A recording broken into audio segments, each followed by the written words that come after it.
pretty little pins. Okay, so that's I wasn't. Oh, I remember this one. Okay, so I did share it to you guys then. All right, so at least since Justin joined then. So this is the region map for the area that you guys are in. Your guys' version of the map doesn't have the labels on it. I was trying to make them look nice, but they end up just kind of obstructing the background. So the pins are where like important things have happened. Essentially, there should be a pin down by Morvok in the southeast, but basically where everybody they started in the kind of started in the desert, Justin, which is down in the southwest. So the first pin you see near the bottom where it says second harvestry, if you click each of those, one, you'll get a big annoying error. You can just drag that window. I haven't fixed that yet. You can just drag the window out of the way, but the actual box will show you, what occurred there, basically, and some basic info about them. But I put those pins on there every time, to recognize kind of traveling and stuff like that. Let's say, I'll just do. So they went like this, Justin. Not that this will matter for you too much, but they went from there to here. That town thing in the southeast. That's a town called Morvok, where they were specifically sent to get allies. They were sent there to try to get some allies, which were Minotaur, and then those Minotaur helped them. And they traveled down to this, which was a giant battle in the mud. Like a huge battle between the bad guys, the Vabians, the Crowblinders, and the Minotaur allies. Then they went from there into this, which is Dun Scathach. Okay, that's where you guys are heading back. Now. Yep, exactly. And then from Dun Scathach, they did some stuff locally around there, but they went from there to Cadogan, and that's Cadogan there. Got it. And then from here out, you were with them, basically, but it was here out to the Emperor of the Waves. And then from there, this was where the Coryxantilus helped out with the hounds that were attacking back to Cadogan. And then from Cadogan, you guys have gone through the swamps to there, and that's where you guys are now. We did not make great progress. Well, I mean, through the swamps took a while. What was that, G? I just almost like a big circle. Well, yeah, I mean, that was obviously the intent. You guys were intended to go out to the, into the middle of the Calliador and then come back. Which is what you guys are on right now. We've got to try to avoid the roads because of the...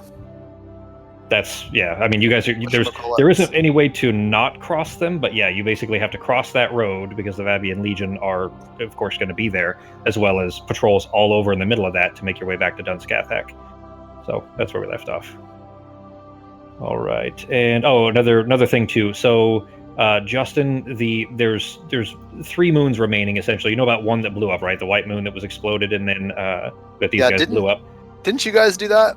Yeah, Fox didn't, but Ben, Becky, and Sako from one of the earlier campaigns, Balance, did that. But there's still 3 moons remaining. 2 that are visible. One that's a black moon. The you can see it basically. It's just difficult to see, but the rock is black, so it's hard to see. One that's kind of a reddish color like Mars, and then one that's a blue moon. And the blue is the largest one. It's the one that's closest to the planet, so it's the easiest to see, especially when it's full, and it is full right now. And the reason that I mention that, the reason that's important, is because when it's full, there's an audible sound that comes from it that sounds like chorus music, like a choir, like choral. You know what choral music is? I mean, I know what choir music is. Okay, it's that basically, right? So, anyways, there's an audible sound that sounds like music that comes from it. Also, when it's full, because it's closest to the planet, so it's easiest to see. There are twinkling lights on the surface that most of the cultures of the planet believe are a civilization on that moon. There's no proof of that. They don't know that. That's just that's what it's believed to be because of the sound that comes from it. And that culture is called the Composers. I'm just thinking about how loud they've got to sing. That's just the moon people. Well, it's not. So they sing at 4 million decibels. I'll tell you that the science-minded folk of the planet don't believe that it's actual music. That it's just a sound of radio the light traveling, or something. Kind of like that, like light traveling through the atmosphere. It sounds a little bit like that, and that's where they get that from. But most of the, let's say, uneducated or lesser educated folk believe that it is, aliens essentially, or at least moon people of some kind. Okay, so where we left off, the party was settling down to camp. Pogo was up on his flying broom, or the borrowed broom anyways. The broom. Yeah. Flying around in the broom, spotted this massive black bat. Sarah is still dealing with broken ribs and a shoulder on her right side, and it'll take one more long rest to I think it was another long rest and another. Didn't you need 2 lesser restorations, Becky? 2 or 3. I know we did 1. I wrote it down. Actually, it's 2. I'm pretty sure because I'm pretty sure. Yeah, I kept it in my notes. Yeah, it's 2. So you had 1 already. You need 1 more. So basically, this long rest and then a restoration tomorrow. That's after the long rest. Essentially, you'd be okay again. All right. Oh, and choral music. So because the moon is full, though, that Pogo, of course, would be aware of this. That the kind of loud sound coming from the moon is there, as well as the normal kind of night sounds. It is. You guys do know, certainly with Arteme specifically, would know this, that the moon is full tonight, and it'll probably still be full tomorrow night. Meaning that you have a little bit of cover from the sound, not a whole lot, but a little bit. But the moon being full normally would make it easier to see you, of course, if you were trying to travel by night, let's say. But there's a lot of cloud cover right now too. So, okay, let me change the light. I can't remember. Are we in an area that has tree cover, or are we out in the open? You are in a small copse of trees, basically at the edge of the swamp, just above a ridge. So you had to kind of climb this ridge of the steep slope to get out of the wetlands, so that you're not in the mud anymore. But you're basically up the slope in a small copse of trees, no firelight. You, of course, are flying above the group, and then this bat kind of flew down towards the group as soon as it spotted you. And I think I gave them a warning, like, "Hey, there's a bat flying down. Not quite sure if he's gonna be nice or not." And it is just past 1 a.m. Time-wise, so with the heavy clouds obscuring much of this kind of cold blue moonlight, you settle in for this well-deserved night's rest. Chorus's song is woeful and bitter, but it's kind of regular. Some nights it's not the same tune all the time. It kind of ebbs and flows a little bit. So thankfully it's relatively regular. But the sleep seems inevitable until that Pogo shout snaps you back to this kind of nervous awareness. At Pogo's direction, you look up to see a large black winged creature that's flapping downward toward your group. And as it approaches, it kind of flares its wings out wide to slow its descent, and then settles itself down in this broken tree trunk about 4 feet off the ground, and just sitting there. What's that? Does it appear to be hostile? It does not. It's not doing anything that looks hostile at all. It's just sitting there at first. Sarah, you're able to, because you know firelight, so Arteme and Norok and Samson, you guys wouldn't be able to see super well in the dark. Sarah, you can see it relatively clearly. You recognize that it's a large black bat, and you can see this kind of thick tuft of gray fur around its chest and its neck, kind of surrounding its head, basically almost like a colliery, like the shape of a collar, just thicker. And the bat swings its head left and right. It looks over Norok and Samson and Sarah and then Arteme, and then snapped this big kind of beady-eyed gaze back at Sarah. Like it looks like a flying fox, like not just a regular bat with the ugly nose. It doesn't look like that. It looks like a dog's face almost. What's that? Can I pull some of my little jerked meat out of my backpack and make a little sound to get its attention? Kind of toss him a piece of meat. You're up a good ways. You're about 25 feet off the ground. So I mean, are you flying down too, or are you just going to try to throw it down? Well, maybe go down. I think about 16 feet away, just okay. A little distance, and throw him a piece of meat or something. I mean, sure. Pogo would be quite entertained at the idea of a friendly bat thing. So, like, what's that? Dark vision of the. When we were fighting the trolls? Yeah, but I think it is 8 hours. I thought it only lasted an hour. Okay. It lasts 8 hours. It probably still would be up in that case. So you'd be able to see it would be in black and white, and I think you put it on everybody, didn't you? It's by touch, so I don't know if it works on more than one person. I thought it doesn't say either way. Let me see here. I thought you put it on everybody except Sarah, but maybe not. No, I put it on myself. Okay. But okay. Well, then it's probably just on you. I guess it is 8 hours too. I thought it was 1 hour, so I cleared it off of you. Okay. Go ahead and put it back on yourself. Don't mark off the spell slot, of course, but put it back on so that you have it. Okay. When I was going through and cleaning up the effects, I assumed that it was only an hour. I thought so. I took it off. But yeah, I think it's within the 8 hours because you guys only traveled through the swamp for about 4 hours. Yeah. Yeah, it shows it. The effect shows it as 1 hour. That's weird. Okay, I'll fix that. What I'd also like to do is maybe pull out my gem of seeing if it's available, so I could see in the dark. Also, okay. Put that up to my eye. Sure. that off. Okay. Pew! There you go. Oh, you just did it too. Oh, wait, okay. You're fine. I know. I dropped it on there. I dropped it on you, but I think you did it at the same time. All right. Oh, So. okay, so we both dropped it on the same time. Yeah. So Pogo, then you pull out your gem, you toss the bit of jerky down. It lands on the ground in front of the bat, and the bat looks down at it, but looks up and then starts to kind of gaze over the group. And it doesn't respond to the jerky that hits the ground at first. Oh, that's God damn it! Already. Fucking A. That's a good bat. What a cute bat. All right, hang on 1 second. I gotta. I thought I had fixed this, but apparently it still isn't. So I'm gonna kill the driver and then bring it back. So 1 sec here. Hey Jeremy, do you play with a headset or do you play with a mic and speakers? The headphones, yeah, headset. I just want to make sure. Does anyone else get a echo in their headset, or is it just my headset? How bad of no? Well, I don't hear any echo, but with a bad headset, you do. Yeah, maybe my headset's being all ridiculous. Anybody else getting any echo? I'm not. No, I don't hear one. No. Okay, yeah, it's just your headset then, dude. Yeah, I think it is because I actually hear it from everyone talking. Neat. Yeah, you shouldn't be hearing any echo, so it's gotta be hardware then. Yeah. Oh well. All right. It's gonna make it real awkward singing later when I feel like singing a song. Is it like impeding you? Is it bad enough that No. you can't hear? No, well? it's fine. Okay. It's fine.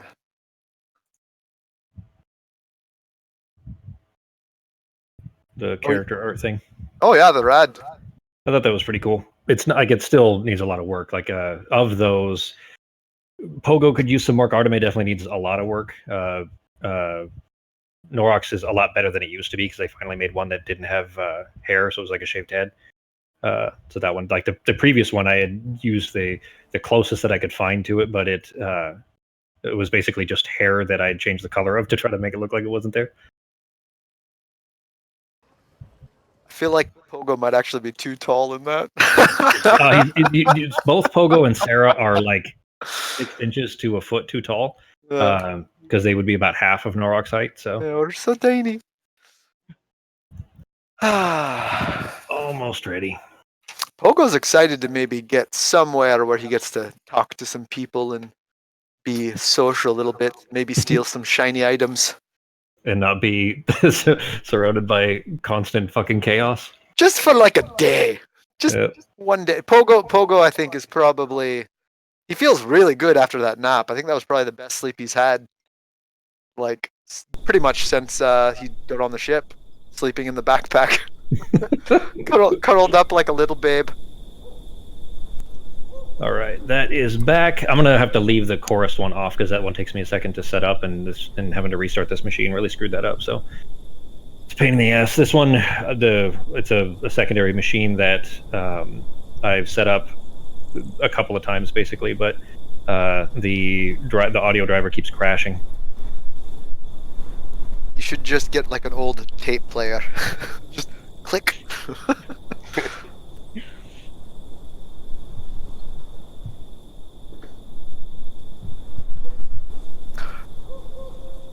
I don't think I have any fruit to try to tempt the bat. How big is this bat? Like, how tall is it? It's about... Hang on, I'm fixing the recording window, and then I'll be all set here. It's about probably 3 feet tall, so I mean, it's most of your height. There we go. All right, all set finally. I'd also look around with the Gem of Seeing and see if I can see anything else out in the night sky. In looking around, you don't. Well, you know what? Actually, we'll come back to that here in a second. Okay. Because there's potentially stuff that you could see, so we'll have you roll for that. But anyways, the bat though sees this this bit of meat kind of flight in front of its gaze, and it looks down at it, and then it looks back up at the group. So it looks over everybody, all four that are there. It doesn't seem to be paying Pogo any mind, but then it snaps this big kind of beady-eyed gaze back at Sarah. And it emits this kind of almost fragile sounding squeak, which it sounds far like smaller than a sound you might expect a creature this big to make. but it's a mouse-like kind of, and then it kind of nods its head at Sarah and then squeaks again.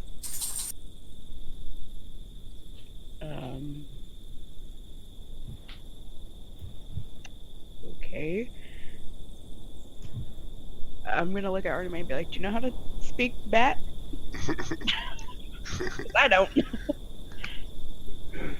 It kind of nods at Sarah again. It does look down at the meat on the ground and then kind of stamps back and forth on its feet. Sadly, I can't speak that. Somebody's going to get a new pet. Actually, Sarah, now that it's not moving, it's kind of sitting there. It's dancing back and forth a little bit, like looking down at the meat. But then it looks back at Sarah. But as long as that's not a mating dance, that's the only time we'd be in trouble. Artemis and Sarah both, being able to see in the dark now, recognize that it looks like it's carrying something. It's got it keeps kind of dipping its head, and when it does that, you can see that there's a thing on its back. There's like a small backpack type of thing on it. You basically see that it's wearing this dark leather harness. It's almost invisible against its fur because the light's so dim. But with you guys able to kind of see at least black and white in the dark here, you can see that it's wearing like a little backpack.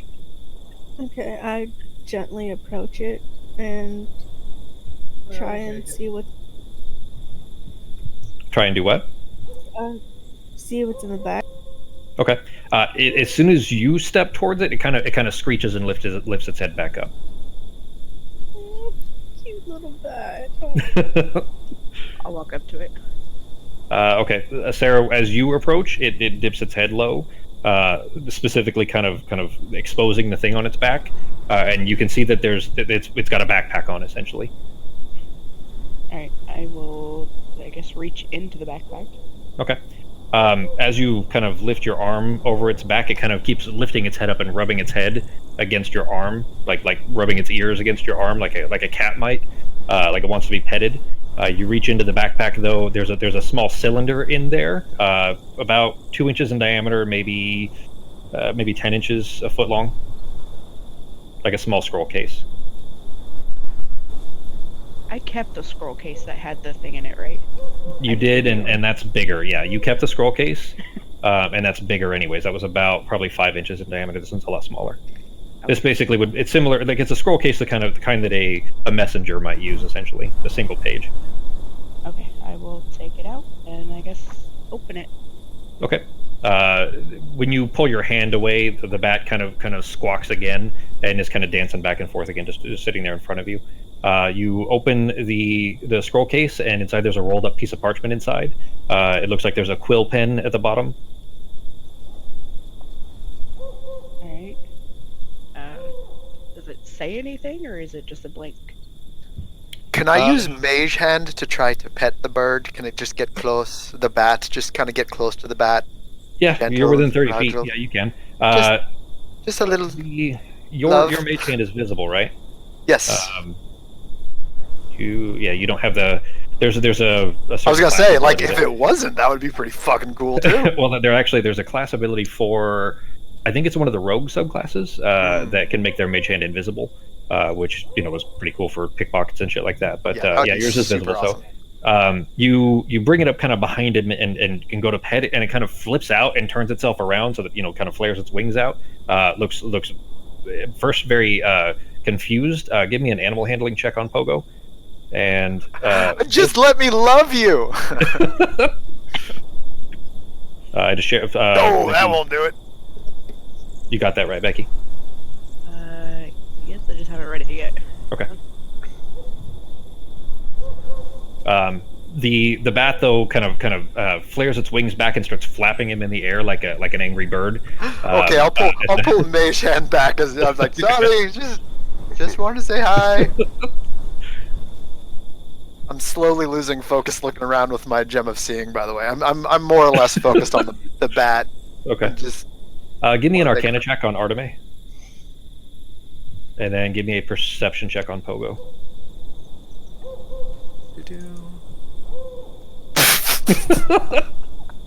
The only one. This is off to a great start, everybody. And of course, Fox's first roll is a natural 1. Perfect. Oh wait, or is it? Oh shit. Okay. You gonna luck for her then? I'm gonna use yeah, because I think I can do it infinite times. Yeah, I think it's. Yeah. Yeah. So, So Becky or Fox, if you want to re-roll that. roll again. Oh, Jesus, Fox. How do you manage this? I have no clue. Ask the game, please. Oh, that is insane. What was that? Can I try petting it? Yeah, go ahead and give me an animal handling check. Do Just I have make friend. dried bits of fruit or meat or anything? Yeah, I mean, you guys have essentially Artemis has kept you guys stocked on kind of basic supplies for foods and stuff like that. So between those, picking up fruits and stuff as you guys travel, as well as some meats and things that she's pulled out. Plus, Pogo grabbed a bunch of jerkies and things like that and apples, I think, in Cadogan. So you guys had some traveling foods. Yeah, and I don't think I was being greedy with that. I was sharing that with everybody. Okay. Then Artemis, you reach out to pet it, standing there next to Sarah, who has unfurled a scroll of paper, like a sheet of parchment, about kind of 8.5 by 11, like normal. I don't know. Do Canadians use A sizes like A4 and so on, or do you use like real sizes like 8.5 by 11 inch? I don't freaking know. Do you guys use inches, or you guys don't use inches at all, right? You guys are Yeah, they do. No, they do. in Canada. I thought they use metric like the rest of the world. It's not the rest of the world. Well, Canada's like USA light. I get it, but What? oh, don't be getting your It's hosers in a bunch. Shit. These days, I wouldn't even call it light. These days, I'd call it like potential, moving goals. Just because the leader of your country is a hot son of Fidel Castro. Huh? Have you seen that? Have you seen I know Fidel who Justin Castro? Trudeau is. I don't. Yeah, see how is he connected to Fidel Castro? There's a big conspiracy theory saying he's actually the son of Fidel Castro because, they look a lot alike, and apparently he doesn't look anything like his own father. And they used to hang out all the time. Fidel Castro back in his mom and father always used to hang out with Fidel Castro. Wow. I'm telling you, it's He's one of those awfully weird. light skinned to be Haitian, though. Well, his mom is not Oh, okay. dark skinned at all. But look at his dad. His mom and his dad are very white people compared to Justin Trudeau. That's funny. Look it up. Google that shit later. It's fun. Well, I'll check it out. Then you can see how Artemis, the moon's a lie. The conspiracy theory rabbit hole. Yeah, there's no moon. Yeah, I listened to enough Joe Rogan. I can't get past that shit. Artemis, though, you reach over and it doesn't pull away. It lets you kind of pat its head, and it kind of senses that you're not aggressive. Now that he's kind of delivered what his purpose apparently was, he does let you pet him this time. Kind of pat on his head. He's very friendly. In fact, actually keeps kind of lifting his snout up to try to like rub your hand with his snout. Sarah, what are you doing? I'm gonna give him some food. Okay. He takes it quite happily, nips it out of your hand. In fact, it's close. Like you feel like he almost grabbed your hand on accident. But he kind of just gobbles it up, really like throws it up in here, kind of finishes it off. Whatever fruit it was. Pogo officially doesn't care anymore because he's very upset. He's going to go back to looking around in the night sky. He's very sad. By this bat. Yep, he flies back up to 18 feet or whatever, 16 feet. He's looking around, pretending like the bat's not even existing. Okay. Your perception check. Was terrible. You're looking around. You can see that there are flying things far in the distance to the southeast, in the sky, but they're too far away, and they're backdropped by the mountains, basically. So you see the mountains in the distance, and you can see that there's things moving in front of them that are too high off of the surface, too high off of the ground. To be anything that's actually moving in the rocks. So there's clearly something that's flying, or many things flying that are in front of the mountains to the southeast, between you and the mountains, rather, if that makes sense. You just can't quite pick out what they are at this distance. But I only have night vision up to 120 feet anyway, so. Yeah, I mean, this is even outside of the night vision, though. This is just like you would be able to see this anyways because of the height that you're at, because the mountains are relatively smooth backdrop, let's say. So you see movement in front of that, you'd be able to see fine. There just isn't much impeding the distance between here and there. Above there would be, but there's just not very much light right now. So. But that's it. So the bat is kind of hungrily eating up the fruit that you gave it, and then it kind of flares its wings back out again, and it's kind of flapping them at you at Sarah and Arteme, as if he's trying to like push you away, and then he hops down to the ground and then snatches up the bit of meat that that Pogo had thrown down there and eats that as well, and just kind of dancing back and forth on the ground. What are you guys doing? I guess I'll step back. Okay. I'm gonna keep studying him because I want to be able to change into a bat. That would sounds really. Okay. He does appear to be friendly, so you know it's going to take you a little bit. Metagame wise, it's 10 minutes. But he doesn't. He's not. He doesn't seem to be bothered by your presence, so you're able to just kind of kneel down and pet him and study him. And he's just basically rooting around in the grass and like he's looking for insects or something. Like he's still hungry. But he's basically not. He's not. He's essentially ignoring you, but not in a negative way. He's just basically looking around. Okay, I'd give him a bit more food. Sure. He takes it quite happily out of your hand. Go ahead and give me a check on Arteme. What's Norak doing? Which check? Animal handling. And I am just looking around. Really? Geez. This is Wait. insane. Oh, actually, no, I can't. Yeah, well, I mean, it's one can't do it reaction. Yeah, it's technically yeah. a reaction. It'd be every 6 It would seconds you be- could, but would make it less fun if you just do it over and over Yeah. again. I'll wait on that one. That's fine. So, anyways, the bat just keeps kind of milling about. Samson is giving it a wide berth, and he says, is this normal for you? Do you just always have odd creatures showing up in the middle of the night? To Sarah. Only recently. He kind of shakes his head. It's clear, by the way, that he's been more and more distant around you specifically after the incident with the hounds. So 3 days since then, and this seems to be just one more nail on the coffin kind of thing. Samson kind of sidles up to Norak. Norak, what were you doing? Oh, I was just looking around, make sure nothing's moving. Nothing's trying to come at us, making sure everything's safe. I'm just playing with the bat. Okay. Samson kind of comes up to you. You're kind of the only one he really seems to be able to communicate with regularly anymore, or semi-regularly at least. You're the most human-like, at least it seems to him. He's just standing next to you, somewhat quietly. He says, I got to tell you, Norak, I'm worried for tomorrow. Much of our trek's going to be out in the open, and I mean we're bounded to be spotted by some Babian scouts. And pulling this cart, and he kind of gestures over at the cart with the older rock in it. Pulling this cart, we're not going to be able to move all that fast. Yeah, I know. I am worried too, but I don't think we have much of a choice, do we? So we're just gonna have to hope that luck's on our side. He kind of nods. He says, "I don't know if we can just rely on luck, though. I mean, do you know if anybody in the group? Do you guys have some means of, as much as I'm hesitant to utilize their capabilities, do you know if either of the girls have some means of obscuring our travel, or some better means of maybe keeping this thing?" And he looks back at the cart again, hidden from prying eyes. I don't have much on me, but I know throughout our travels we've found a few interesting potions, or maybe one of the ladies has a magical capability. I'm not really sure, but we have to check with them though. So I know I can't do much. So. He says, "I don't mean to be a dick. Do you mean do you mind checking with them? So I don't know if I feel all that welcome here." I might fly down and see what's going on, since I see everyone obviously having a conversation. What's going on, guys? What are we talking about?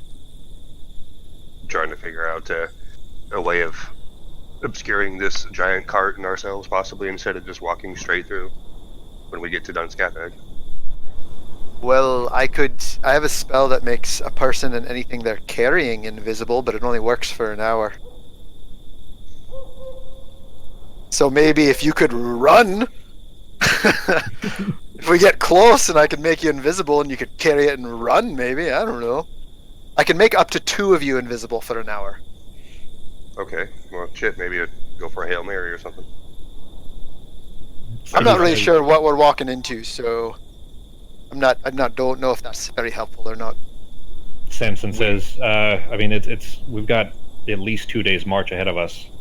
If we're lucky, we'll get there about this time in 48 hours. Near midnight, let's say, day after tomorrow. which speaking of, he says, which speaking of, you guys, hang on, he says, Did Sarah hear this conversation, or we're too far? Samson initially was speaking really quietly until, like, just to Norok, until Pogo flew down, and then he's not keeping his voice down anymore. So basically, once Pogo flew down, you guys could hear what he's saying. Okay. Well, if Pogo can make people invisible, I could use Pass Without Trace to, like, muffle any sounds, so with the two, we wouldn't be able to be heard. I just can't do both at the same time. Well, I think my logic was if we, like, mine would only really help if we were kind of close. I was thinking maybe get past the army. I mean, it wouldn't take more than an hour to get past even a standing army of that many people. You could walk, quickly through an open area, but it's not really helpful until you at least get there. Otherwise, we could just try to get lucky on the way. Samson says, the army isn't just between us and Dunskathek. It's probably surrounding Dunskathek by this point. It's under siege. Well, that's why we are good at murder. Do you intend to murder your way through 50,000?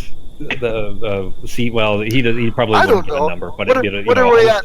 What are we at right now? We're at like a baker's dozen. We can just keep that party rolling. Samson looks over at Artemis. He says, "Do you have, any means of, controlling the weather? Can you bring clouds down or something to try to hide us?" No one look at the random moving group of clouds. Down on the ground. Don't worry about them. Clouds. Perfectly normal swamp things. He kind of scowls at Pogo. Look, not all of us actually have to make it through the army into Dunskathek. It's just one person has to be carrying the box and get it in. So if that person is invisible and has a way to get, just run through, then the rest of us can fight our way through. They just have to have the box. I could do a fog cloud. Ooh. Samson, in response to Sarah's, we can fight our way through. He goes wide-eyed and kind of shakes his head like you're insane. There's no way you're fighting through that.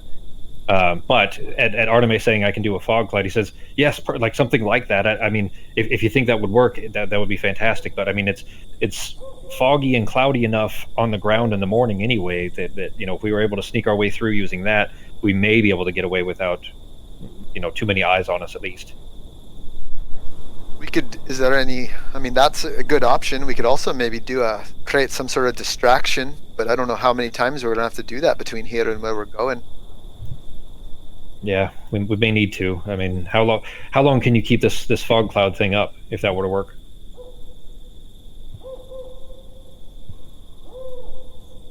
Artemis? Concentration up to an hour, so no matter what I use, whether it's fog cloud or Pass Without Trace along with Pogo's invisibility, it's all up to an hour. He kind of just smirks a little bit. He says, well, I mean, if nothing else, if we're at least ready for something like that, if we get spotted, maybe we can use that to escape quickly or something until we get closer, and then we can deal with how to approach the, getting ourselves back inside when we get there. What if we just go as quickly as we can while keeping an eye out, and then if we see that there might be trouble ahead, we can cast one of our spells and maybe work around it. Even if it pushes us off the fastest path, maybe it'll at least allow us a few times to go around what might actually hurt us. But remember, my invisibility only works on 2 people, so. Yeah, Samson nods. He says, yeah, that's probably the best bet. You may be a little frivolous and gregarious, but you do occasionally come up with some smart ideas, Gleeman. Broken clock's right twice a day, so. That's good. Samson looks at Sarah, who probably by now is finished reading the page, and he says, pardon my careful, cautious nature here, but you getting mystery messages in the middle of the night by weird shadowy creatures is becoming habit. Is this something we should be concerned with? Is this anything you want to share? It's just, what the fuck was his name? Coryxanthus? Coryxanthus, yeah. It's at the bottom of the page. Ah, there it is.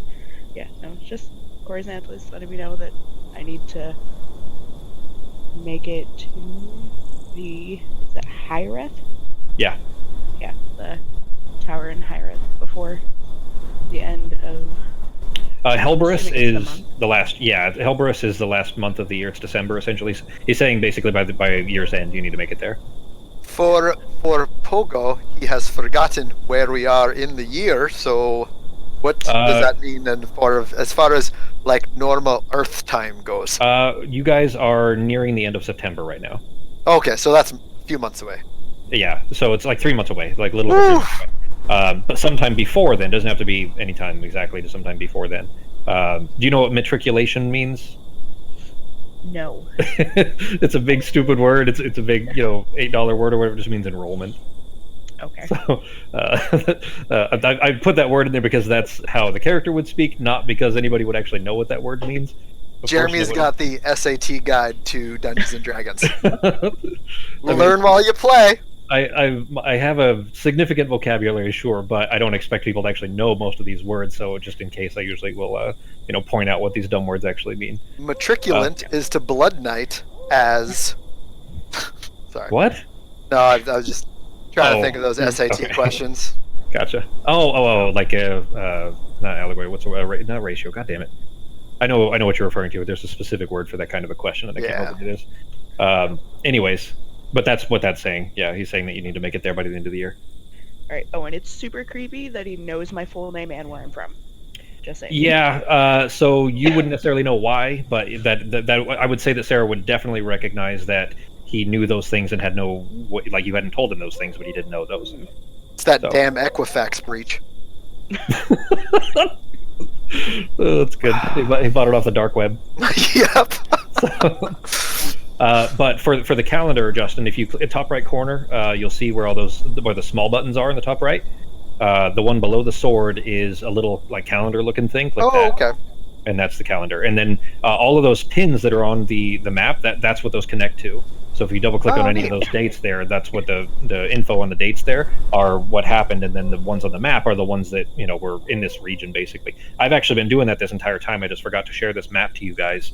But you guys can you can't put pins on there, and it won't yet. Hopefully the new version in December when it comes out will let you do this. But you guys, they won't let you make pins or update notes on the in the calendar. But if there's a specific thing that you wanted noted, like the first day that Sarah stopped eating, for example, like if you wanted me to note something like that on there, then I can do that. Just let me know. Just drop it in Discord in your character channel or whatever, and I'll put it in place. So, anyways. So the bat is still kind of flitting around, and while Arteme is studying it, it takes you a little longer because you rolled another natural one to kind of get some kind of grasp of how this thing, how you would use this form essentially. But you do eventually pick it up. You can't use it yet, of course, Fox, because you have to be level 8 to have a flying form. Remember? Yep. But I will put it in the notes here. That to kind of put the form on there for you once you can get there. So I think Pogo's pretty much said all he wanted to tell them about, so he's going to fly back up and keep an eye out since he's very well rested and relaxed. Yeah, only one. He's flying on a broom in a beautiful night. What's nothing bad about that? Sounds fun. Yep. Samson does point out too, by the way. He says, speaking of, I don't know that you guys have kind of paid attention to the calendar so much, but it'll be Ludi Apollyon in a few days, which you guys know that's an annual festival. It's a yearly festival of kind of games and feasting that'll be coming up in a few days. It's on the 19th. So this coming Thane's Day, which is Thursday, and you guys are on Monday right now, or Moon Day. So he points out that'll be in a few days. Which hopefully you guys will be back inside of Dunskathak and at least hopefully somewhat safe by then. On the map, can you put a pin to where like the secret entrance is to Dunskathak? Yeah. Yeah, I didn't put a pin there, huh? So the secret entrance is basically that tree right there. That's what it is on the map. So that's close. Yeah, well, it's basically you aren't going straight southeast towards Dunskathak itself, because that whole I'm going to draw a circle and I'm going to take it back here in a second. But this, presumably, that whole area is all bad guys except for Dunskathak in the very center, right? So basically, you guys know that from what Sarah has told you, that Dunskathak is surrounded and under siege, and that means that there's Vabian Legion soldiers surrounding the entire place. So that whole area, all the way around it, is surrounded by bad guys. The secret entrance may be behind enemy lines. You don't know, but you guys do know that it's in the northeast of. Oops, let me remove the circle here. That the shit is even put it in the wrong spot. There we go. I'm going to remove that circle now, but basically the secret entrance you guys need to get to is off to the northeast. So you basically just need to go a straight shot from where you guys are now. Whoops, goddamn, I just moved that pin on accident. Straight shot from where you guys are now to about there. That's kind of the direction you're going. Over the road and through the trees to the secret entrance we go. And obviously, you know, avoiding enemy patrols and so on as you go. So I'm going to go ahead and leave that arrow on there because that might be the path you're going, essentially. But anyways, so Samson, still very much exhausted, of course, after trekking through the swamps and kind of pulling that cart the whole time. He says, well, I mean, if it seems like that bat doesn't seem to be meaning us any harm, I'm gonna lay back down and see if I can get some rest. He looks up at the sky and make sure that Pogo is flying around, sees Pogo, you know, up there kind of doing loop-de-loops. All right, you know what? I've got to have you, just because you said it, go ahead and give me a dexterity. Make it either acrobatics or athletics, whichever you prefer. All right. Probably acrobatics. I think that would be acrobatics. Yeah, that's fine. I feel like being able to hold onto a broom can't be that difficult. Well, while flying upside down is a thing. Well, a loop-de-loop has physics working on your side. Yeah, but you do it quick. Like you need some weight, and you're only 40 pounds. You know, I saw a fat guy do it on a slip and slide on YouTube like a week ago, so I'm pretty sure he'd be fine. Oh, you're fine. The DC would have been pretty low anyways. I just wanted to see if you fall from 20 feet to bust on the shoulder like Sarah. Oh, that'd be great. So Samson settles in to take his rest. The bat is still kind of just flitting around, like it kind of flaps its wings to move itself a little bit faster across the ground until it moves over a little bit and then pulls out an earthworm out of the dirt and just kind of digging at the ground and seems to be perfectly fine around you guys. So what is everybody doing? I'm keeping watch. That's all I'm doing. Okay. Well, while Arteme is still watching him, I'm just gonna go over and start feeding him more stuff so he sits still for her. Okay. And then just let her know. So, is Wretched Kamazoth his, like, full name? No, Kamazoth is his name. Kamazoth. He was saying, like, poor Kamazoth who had to fly all the way here to give you this message. Okay. Yeah. So I'll at least let her know what his name is. Sure. His name, as written on the Paper. Yeah. on the parchment, is Kamazoth. The bat? Yep. Which go ahead and give me another, because you've spent time kind of staring at him. I would say that you've actually, without even this roll, Arteme, that this would be below the passive level. This is Corinzantil, at least is a familiar, and based on what Sarah has told you, it's probably Corinzantilus' familiar. The earlier Arcana check was going to be to see if you'd recognize, based on psi, the similarities there, the kind of magic that's surrounding him, but he's a familiar. And what's the guy's name for the? The mage, the archmage that Sarah is apprentice to, is Corinzantilus. Okay. Who apparently micromanages. How so? Oh, isn't he trying to send her letters about? Oh no, that was something totally different. I was thinking about the how she had to get to the tower within the next 4 months. That is him. Yeah, Corinzantilus sent that letter to her, which Sarah hasn't shared exactly what that is or anything of that sort. So Pogo doesn't know that portion of it. You know what? She said it loud enough that Pogo could have overheard that that's what Corinzantilus was telling her to do. But there's more in the letter. That's just the only part that Sarah shared. So that's fine that Pogo may think that at the moment, but that isn't necessarily the intent of the message, unless Sarah shares it. Could you imagine if you got a letter and there was like, "Hey, don't forget to do this in 4 months." Jesus. Okay, well, so needy. Okay. So let's roll back a little bit and realize that she may have plans, right? She may have, and it's not hop in a plane and be there tomorrow kind of a thing. There's a long distance travel here that may take 3 months of travel. You don't know. That's true. So I take it all back. What was that, Becky? I was just saying, and he said he'd be my sponsor, so. Yeah, I mean, he's kind of paying a lot of money to kind of get her into a school, essentially. There's quite a bit more. It's not really a school, but the same idea, I guess. So that he's kind of offering to take care of that for her is a big deal. Anyways, so Samson is laid down. Arteme, you finish studying it. You're pretty confident that you can replicate how this animal works when the time comes, when you're able to do so. What are you guys doing? It doesn't say that he's staying with us, so I'm just gonna go pet him under, like, the chin, scratch his chin, and just tell him I'm going to bed. So, He kind of screeches at you, sounds like a loud mouse, and just kind of flaps a little bit, and then just keeps. He doesn't seem to care that you guys are even there. He's just kind of grabbing food and everything. Okay. I'll give him a bit more company and then go and forage a bit of food. Okay. Then Pogo. Before he got here and Pogo woke us up, how long had we been like? You were just settling down. You hadn't even gone to sleep yet. Oh, okay. Then Yeah. maybe I'll transfer. Okay. Is Sai just staying with you? Yep. Okay. Then you guys is Pogo just going to be up the entire 8 hours? Or are you going to take a nap? I'll probably. I don't really think I need to even take a short rest. Will the short rest help me to go longer with? Kind of, but you don't exactly. I think I'm all right. I mean, I think it'd okay. basically be like a regular 24-hour block plus 8 hours, which is. I'm just gonna practice. Pull out Maybe I'll take a little break, stretch my legs every few, but mostly I'm just gonna be playing around on the broom, keeping an eye out. Okay. All right. Then Norak, you also going in for a rest? Yeah. All right. Then I'll go ahead and apply the long rest for everybody. Go through your stuff, make sure that all your abilities and everything are returned back to the way that they're supposed to be. The exhaustions will be cleaned up for everybody. Arteme, your dark vision, of course, falls in the middle of the night. Norak, your waning frenzy's gone. Yep, it's all good. All right. And everybody should be all set then for the morning. Let me change the lighting.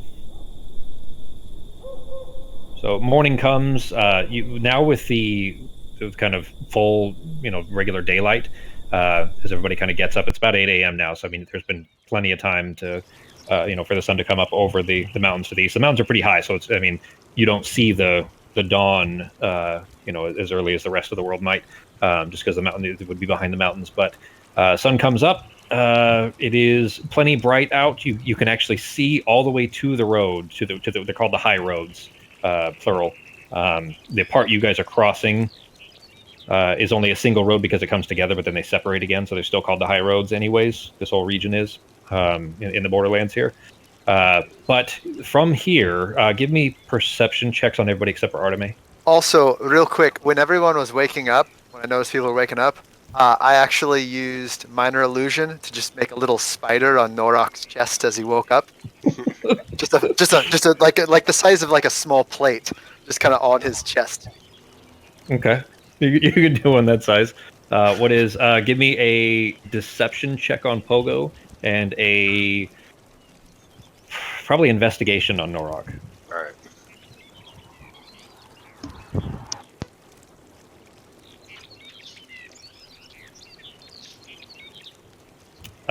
You wake up to a large dancing spider on your chest.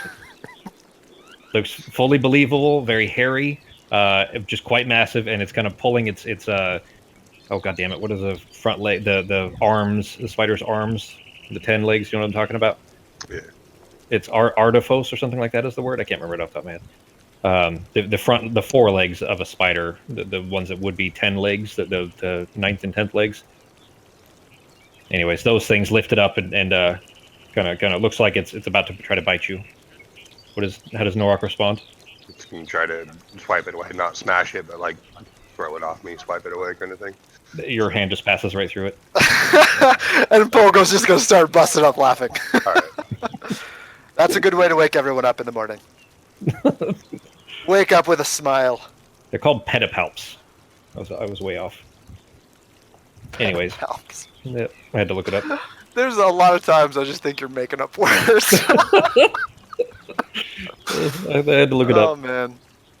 I was thinking Adipos, but that's something else. It has to be Latin in origin, so I'm not sure where that would be. Oops, I gotta change the day here. But yeah, so you kind of swipe this thing away, your hand just passes right through it, and you hear Pogo chuckling. Arteme in the distance, along the road, you can see them. It's still many miles away, but along the high roads, you can see dotted in regular. What's what I'm looking for? Like basically every couple hundred yards, let's say, but they're regular distances between these. You see what looks like trees. It's hard to. I mean, they're just basically these kind of upright perpendicular things that are sticking up out of the road or near the road anyways in regular distances all along the road, like trees are planted at regular intervals, and they were not there when you guys passed the road a week and a couple of days ago. Okay. But you do see many dust clouds that are kind of randomly sparsed along the horizon, particularly along the road, but also on the other side of the roads. And Samson kind of stands up and sees you staring at that way. He says that their patrols probably. I mean, we'll need to move fast and keep our heads down to avoid drawing attention. I'd like to Yeah. give the broom back. By the way, I'm back on the ground with everybody. Okay. I have a bit of an idea. If anyone would be curious, I know we're going to go through some dangerous terrain. I can cast invisibility on someone if they want to use the broom and scout ahead for us. They won't be able to be seen if they're flying. I don't think they can be heard. That way, we'll at least know if anything's ahead of us. We can maybe alter our course. Any takers? It's the Well- trees worrisome, but they weren't there before. There's no trees. Yeah, Pogo hasn't seen them, so Pogo doesn't know what you're talking about. I mean, I've seen trees, but yeah, I know, I get it. So they're just new trees. They weren't there a little while ago. They weren't there a few weeks ago when we passed by. Well, that's Like slightly 10 days. terrifying. And I look around to see if anyone knows anything about that. No idea. Samson just shakes his head. Well, I'm just saying, I don't know if should we avoid the crazy, creepy, magical trees, or are they everywhere? Arteme is the only one that can see them, and they are regularly sparsed along the side of the road. Well, we're not taking the road, are we? Aren't we going off? Well, you have to cross it. You have to go across it. So I mean, you Oh. could go between them, but you have to cross the road. And there's no way around these creepy, magical trees? As Arteme has described it to you, there's space between. You guys can move between them. Like Samson is just shrugging; he can't see them from here. Arteme has got the sharpest eyes out of the group. Well, Are they within 30 feet or not? No. You guys are miles away from the road still. Okay. You're seeing something that is so far away that at first it almost looks like just a an optical illusion, but it's too regular. They're at exact distances. Every let's say 100 yards. Every 100 yards there's one of these. Probably less. Probably more like 50 yards. And they're the exact same. So it's almost like somebody cut and paste these things all along the road, and they had not been there, 8 or 9 days before, something like that.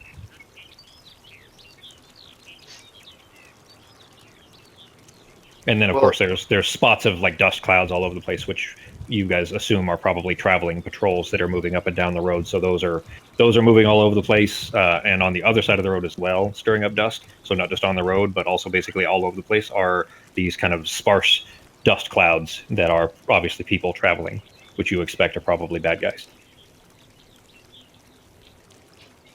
Okay, well, Well, when we get close enough, I'm gonna use detect magic on. Okay. what I can do is I can make you invisible when we get close enough. Maybe when we get, is there cover that we can get to, like within a couple, maybe 100 yards, or is it as soon as we get? Yeah, how close can we get to the road without being spotted? Do you think, based off what you see? Arteme, for what's between you and the road is pretty much just bare open grass. How fast? There's very few trees. How fast can that broom fly? 50 feet, 60 feet per 6 seconds. I think it's 50. So for the second, yeah. So 10 feet a second. Okay, I cannot do that kind of math. Uh, Could you get there and back if you're invisible? Or do you think it's not going to work like that? I mean, if we don't have a choice, you can just keep walking if there's no way around these trees. so the broom travels at 6.8 miles per hour. There you go. Okay. There's the math. So keep So that in mind. it could definitely go forward and back. Would someone like to use that to... Yeah, go up you and guys take a look? basically you guys can get there and back in like half an hour, less than that, probably 20 minutes ish. That's a lot of time. A lot of time to waste. Well, I mean, the rest of the group could be moving along. Samson says this. I mean, if somebody wants to go scout that, that's fine. You know, we can at least set out and make our way there, and whoever's scouting can just get there and come back and, you know, let us know if it's something we need to be concerned about. And I point at Samson and go, smart man right there. That guy. Let's do it. Who wants to go?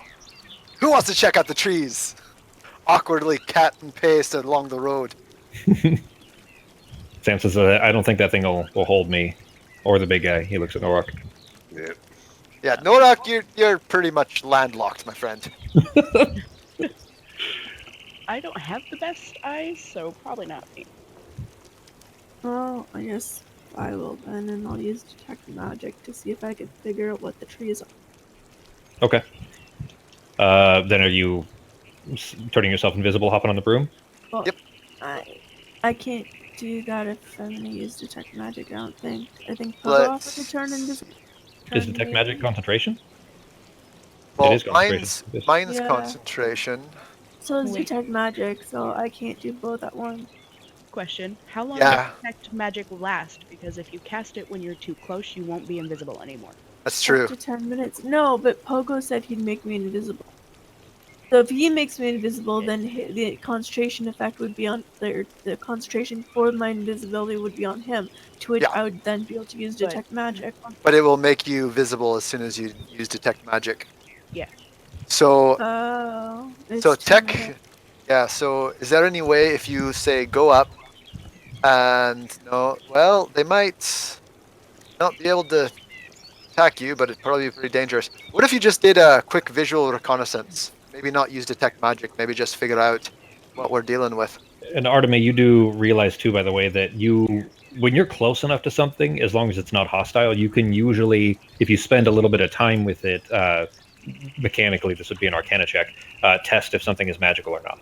Detect magic is a guaranteed it'll tell you, whereas your Arcana check, like, you could roll shitty, which, knowing your rolls, of course, may So not be my thought right now is that if this is something that the enemy has done, which seems plausible since they're up and down the roads, it might just be something as simple as soldiers dressed up as trees. But the problem is, I don't even know if it would make a difference if we figured that out. So maybe if you fly over and you see one of the other soldiers talking to a tree, we'll know that tree is a soldier. Or that other soldier's batshit crazy. Either way, we learned something. I'd rather be sure. I mean, just all I can tell you is that if you cast a spell, they're gonna see you. So I don't know if you have a backup plan. Well, I was saving this for an emergency, but I do have one potion of invisibility. So you could get closer, cast detect magic, and then take the potion. and Or be- maybe, or you could hold on to it, and then if you need it, you got it. But if you don't need it, you could fly back and let us know. Maybe they're just cardboard cutouts, and people are behind them holding them up. Who knows? What? Samson grumbles at you, like what is this, some miles long stage play? Yes. They're just putting out cardboard cutouts of trees and soldiers that are dressed up like trees. How does that make any sense? This exact same thing happened in a war 700 years ago. Give me a deception check. Like, there's almost no chance of him, believing you. But god damn it! I'm gonna say the DC. The DC By is the gonna way, be super high. I keep forgetting to use the dice tower. I'm gonna start trying to do that. You're fine. He squints at you. He says, "I don't know enough about history to dispute you there. That sounds fishy to me." Oh, it was similar. They basically did a bunch of cutouts of other soldiers, lined them up on a hill, and made them think that there were twice as many soldiers as actually were. Well, I'm going to tell you, because of how high that roll is, that the rest of the group probably believes you as well. So, so this may be And something I'm not saying that's what's happening here. I'm saying it's a possibility. Because we're still walking, right? We're kind of just walking along. Well, yeah, you guys are. I would say you're probably still packing up camp, getting ready to leave. Oh, all right. All right, Sarah, you pass that potion to Arteme. Yeah. All right, Samson picks up the rope from the cart and starts, setting out because he knows you guys have, a long walk ahead of you. It is 9 a.m., like 9:15-ish a.m. So, by the way, the bat, Arteme, during your trance, since you tranced early in the night, the bat, you were aware of this because you're still kind of half aware of your surroundings when this is happening. The bat did apparently eat its fill and flapped off in the middle of the night. Okay. But Samson has kind of leaned forward with that rope over his shoulder, kind of beginning the trudge of pulling this kind of sled wagon cart along behind him. I'll also help him. I'll help him push the cart, I guess, would probably be better suited for me since I'm little. Okay. I'll help him push the cart. He kind of looks over his shoulder, and he's still like, it's clear that it's that it's strained still. So he's like kind of trying to give you like a polite grin while he's straining, kind of pulling this cart because it's obviously heavy. What are Pogo, Sarah, and Arteme doing? Arteme or Fox, are you still list or figuring out which ones you want to have prepared for the day? Yeah. Okay. Do you need a second? Maybe. If detect magic won't really, or if I could just study it to see without using detect magic, I might not need. If you're invisible, I mean, I'll put it to you this way: if basically invisibly, then the odds of you getting seen, of course, are pretty minimalized, and you don't necessarily need detect magic for that. Whereas detect, like if you go into a room that you're not sure about, you can just detect magic and see everything in the room that glows. Whereas if it's an individual item that you can spend some time with, then usually an Arcana check would suffice. Yeah, and you can basically, I mean, no one's gonna see you or hear you. That broom doesn't make any noise, so I'm assuming. I'm big on spell. Like brooms can't fart, right? That's not a thing. No, this one does have a personality, but it doesn't seem to fart. Oh, perfect. You're fine. Right. In that case, are you ready to get out? I can cast my spell on you if you're ready to head out. Sure. All I right. love that sound. You drop that on Sarah. Oh, son of a bitch! That was the concentration part of it. So there's two separate parts. The one that is a C, you want to drop on you, and the one that is just invisibility effect. Hang on. Let me make sure that I have it in there correctly. Wait, no, it is Seraphina that's going though, right? No, it's Arteme that's going. Oh, it's Arteme that's going. Yeah. You click the self one, and that'll put it on you, and then drop the other one on Arteme. Okay. There you go. That's one of the problems with the digital version. Sometimes I get confused as to who's actually talking. Yeah. Yeah, Sarah is... She's the one that handed the potion to Arteme, so... Basically, as far as Becky versus Fox's voices. Also, not great at listening. just a thing about Pogo and well, me. That's a Justin thing. Yeah, that's not a Pogo thing. That's a Justin thing. All right, so Arteme then, Sarah hands you the broom as well. You hop on that and begin to make your way over. Are you kind of, I guess, are you going full speed? You're invisible now, so you don't necessarily need to try to be stealthy. What are you doing? Yeah, I could go full speed, and then I'll just try and go like around some of the trees and try and figure out what. Okay. Well, as soon as you are up in the air and 3 minutes into your flight, you're close enough that you can start to pick out little details, and you can see that these trees are T-shaped, like a lowercase t, like for time to leave. For tolerance. I think probably only Justin and Ben would get that joke, but anyways, they are very much a T shape, and as soon as you're starting to get closer, the only reason that they look like trees at a distance is because each of these are wooden crucifixes, but they're not just the crucifix themselves. There is a body nailed to each one, and that the kind of sloughed off bits of clothing and things like that are hanging from each are what gave them, from a distance, the impression of being, more like trees. But basically, as you're getting closer, you can see that each of these crucifixes that are at regular intervals all along the road have a body nailed to them. Right. But as you get closer and closer, you can see, that they're different people. None of them appear to be Vabian, as far as you can tell, until you get a little bit closer and you see there are occasional Vabians mixed amongst them. But basically, they are bodies that are crucified along the road.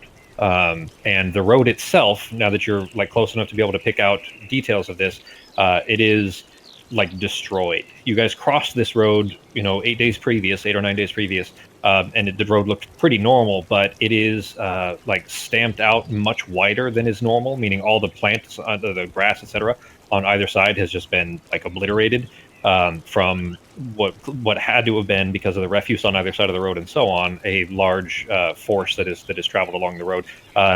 Give me a survival check. Oh boy. Oh wait, no, that's fine.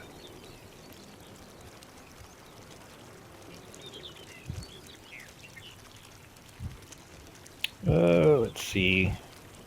Okay. It's clear that the large force was moving north. You gather from just some small details of occasional boot prints that you're able to pick out. But the road is pretty trampled, basically trampled really wide. And it was obviously a large enough force. You estimate it was probably at least 200 to 300 or so that traveled north along here, wide. So very wide, and at least a few thousand probably that went north from here.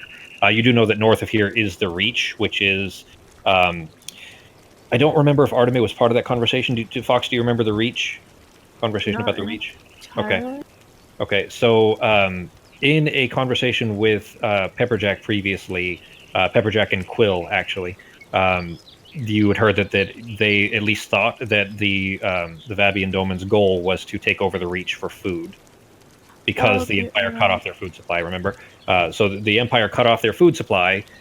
So this attack seems like they were heading towards the Reaches, which is where the food is primarily grown. Since they won't sell the food anymore, that's what their theory was, is that the Vabians were heading there to try to take the farms by force, essentially. So you see that you can see the road is trampled wide. You're still a ways back. You're probably a few hundred yards or so from the road. What are you doing? I'm probably gonna head back and let them know about the crucifixes. Okay. Then, without crossing the road, you spin your way around, kind of turning off to the right towards the south, and you do see to the south, it's still probably a mile or two further south of you. Along the road it looks to be another 200 plus Vabian soldiers, war banners above them, kind of marching in formation. You can clearly see on the banners the Great Serpent of Autumn, depicted in gold on a purple field, which is the standard banner of the Vabian Legion, that are marching up northward towards you along this road. It doesn't appear that you've been seen, of course, but you haven't crossed the road. You've just seen this, and then are turning around and beginning to head back. So. Well, she's invisible, so I'd be surprised if they could see her fucking. Yeah, so keep that in mind, that magic is not. Oh, true. There are ways through that. Let's say, you can see it using your gem, for example. So, yep. Yeah, it's not infallible, I guess is how I'd say that. So you turn around and fly your way back. You catch up with a few more minutes later. You still, that they are by that time probably a third of the way towards the road. But you kind of fly back down, catch them off the road. Samson is clearly sweating, pulling this cart along with Pogo, half-assedly pushing it from behind, like he's big help, like a child pushing something. I'm helping. Yeah, exactly. Pushing the cart along. What are you guys doing? I'd like to ask what she saw and what we're walking into. Nothing good. It's not actually trees, it's bodies on wooden.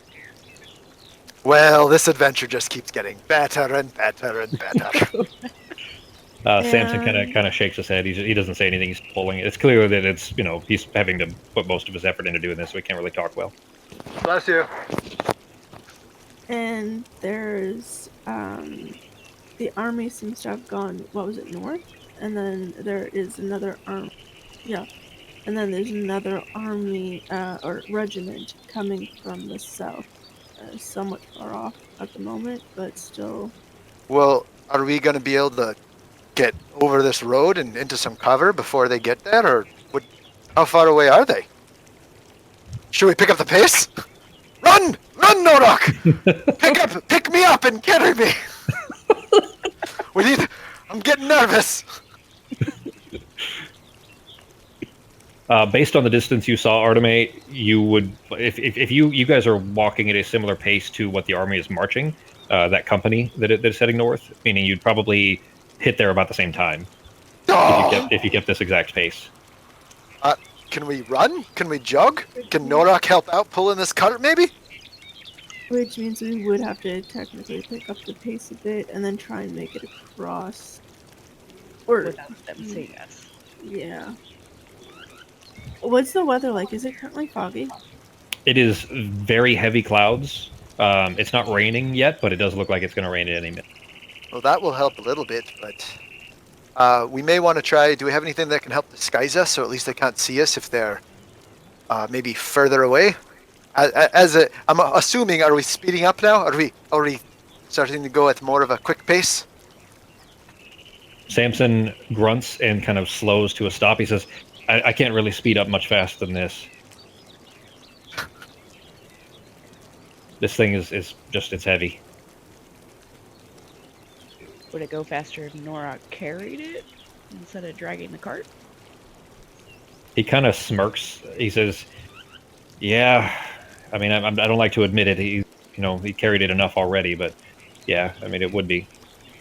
That said, him being tired, if we get into a skirmish of some kind, him being tired is probably not a good idea either. Lesser of two evils, maybe. I'd look at him and kind of give a bit of a glare and say, I have another kind of, but it would be a one-time thing.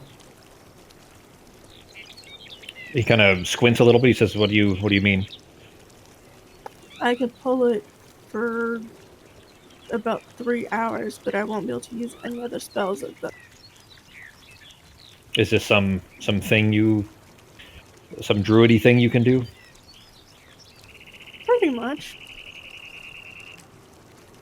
He says, in that case, I mean, maybe once we get to the other side of the road, but probably before that might be wasted if we end up getting in trouble and need your help.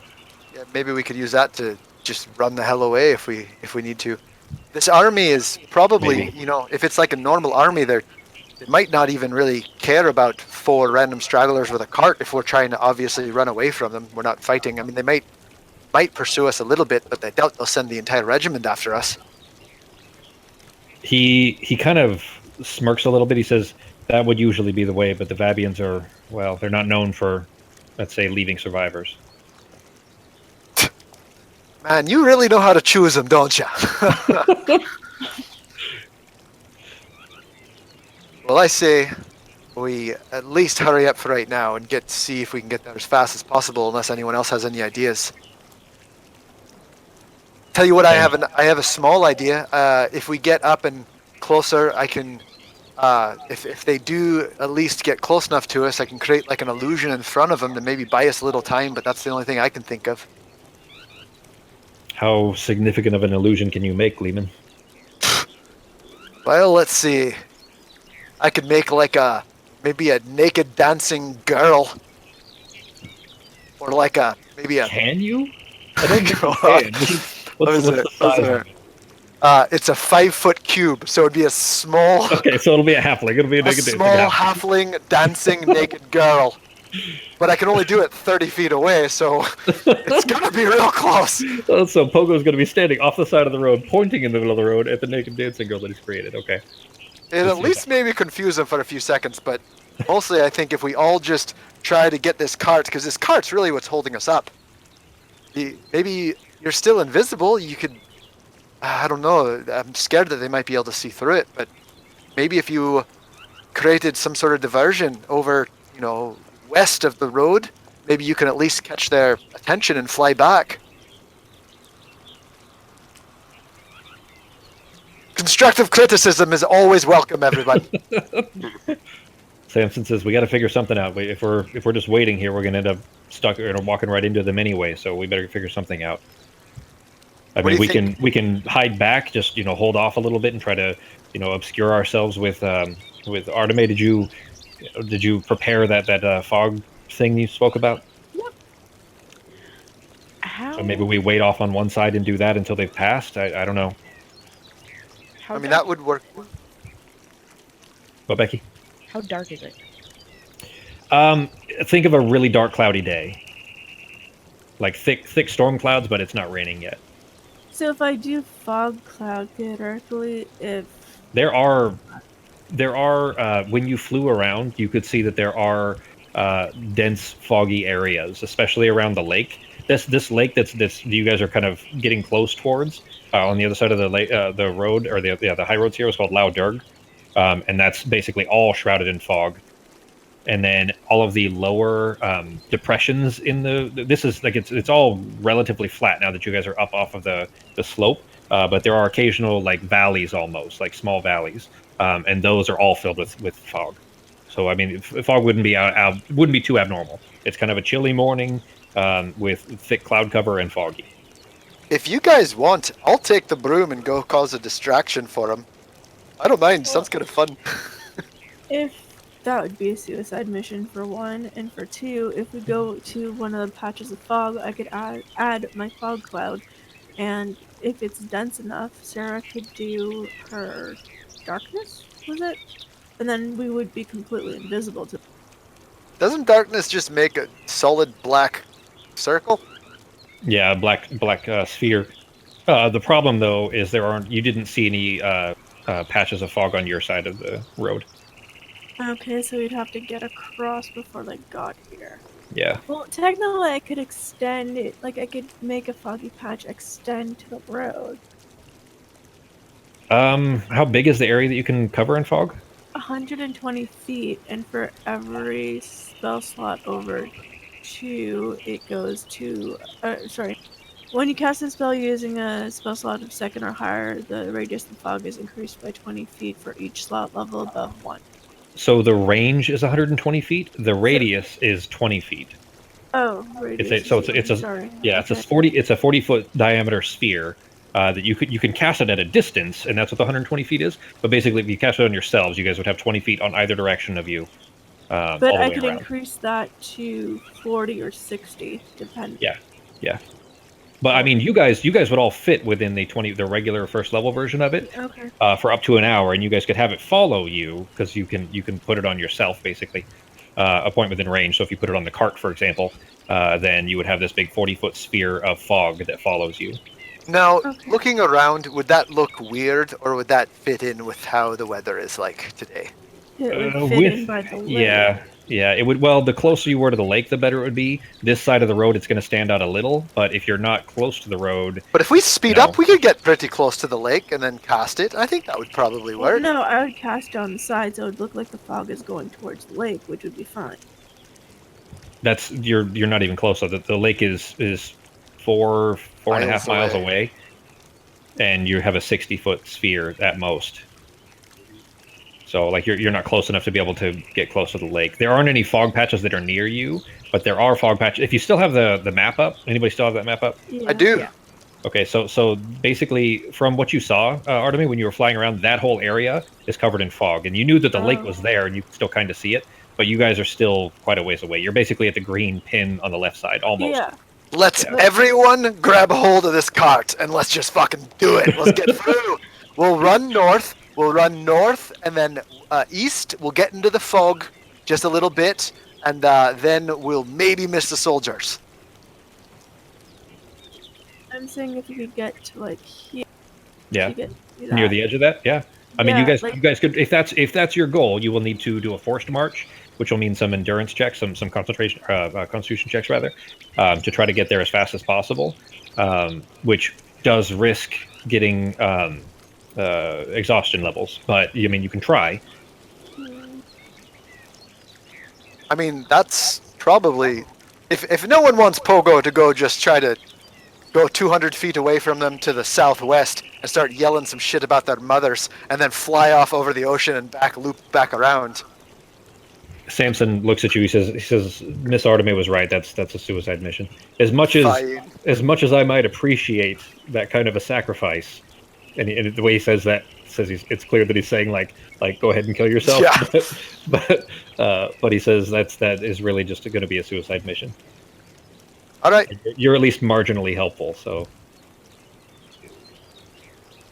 Is everyone down to just push the shit out of this cart? Yeah. What I was thinking is if I could. Okay, there we go. You're still Arteme is still invisible too, so yeah, she's you guys are chattering at a floating. Well, actually, the broom is invisible, so you're just chattering in open air right now. I say I'm gonna start the fog from here, and then we would make our way here. Like, so I see. fog, Okay, I understand. Here, okay, and then cross the road while we're covered in fog to join.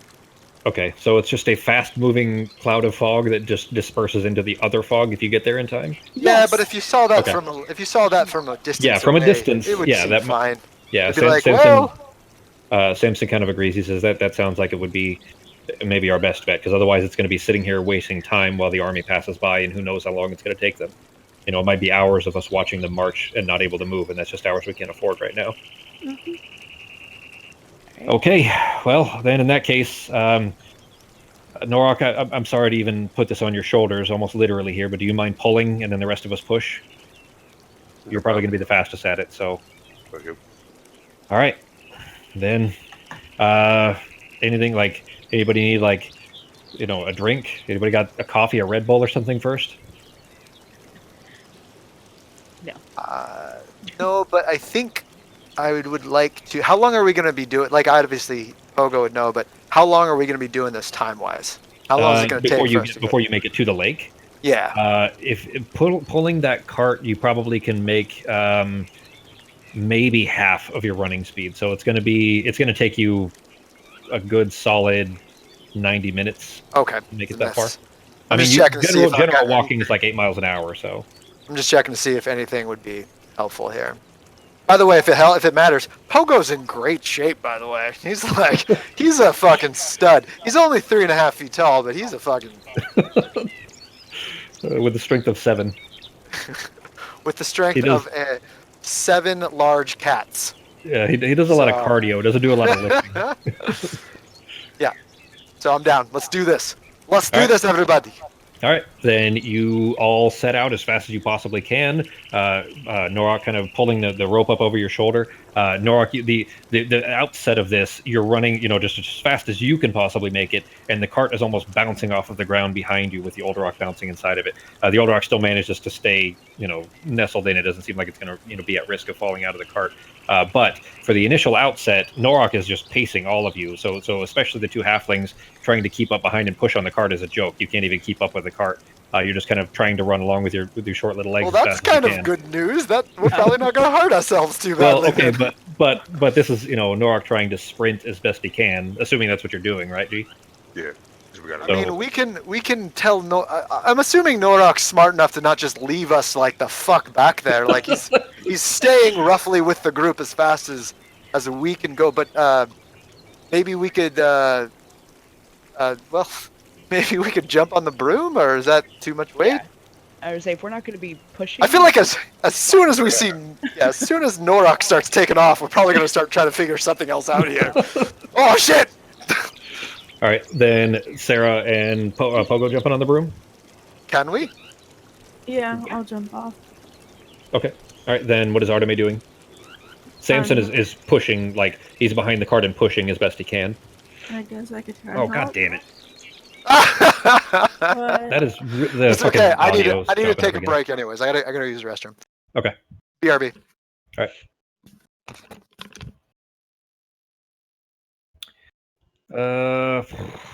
I don't want to fucking chop this into 3 pieces like this, but it looks like I'm gonna have to. I have to figure out what the fucking problem with this stupid computer is.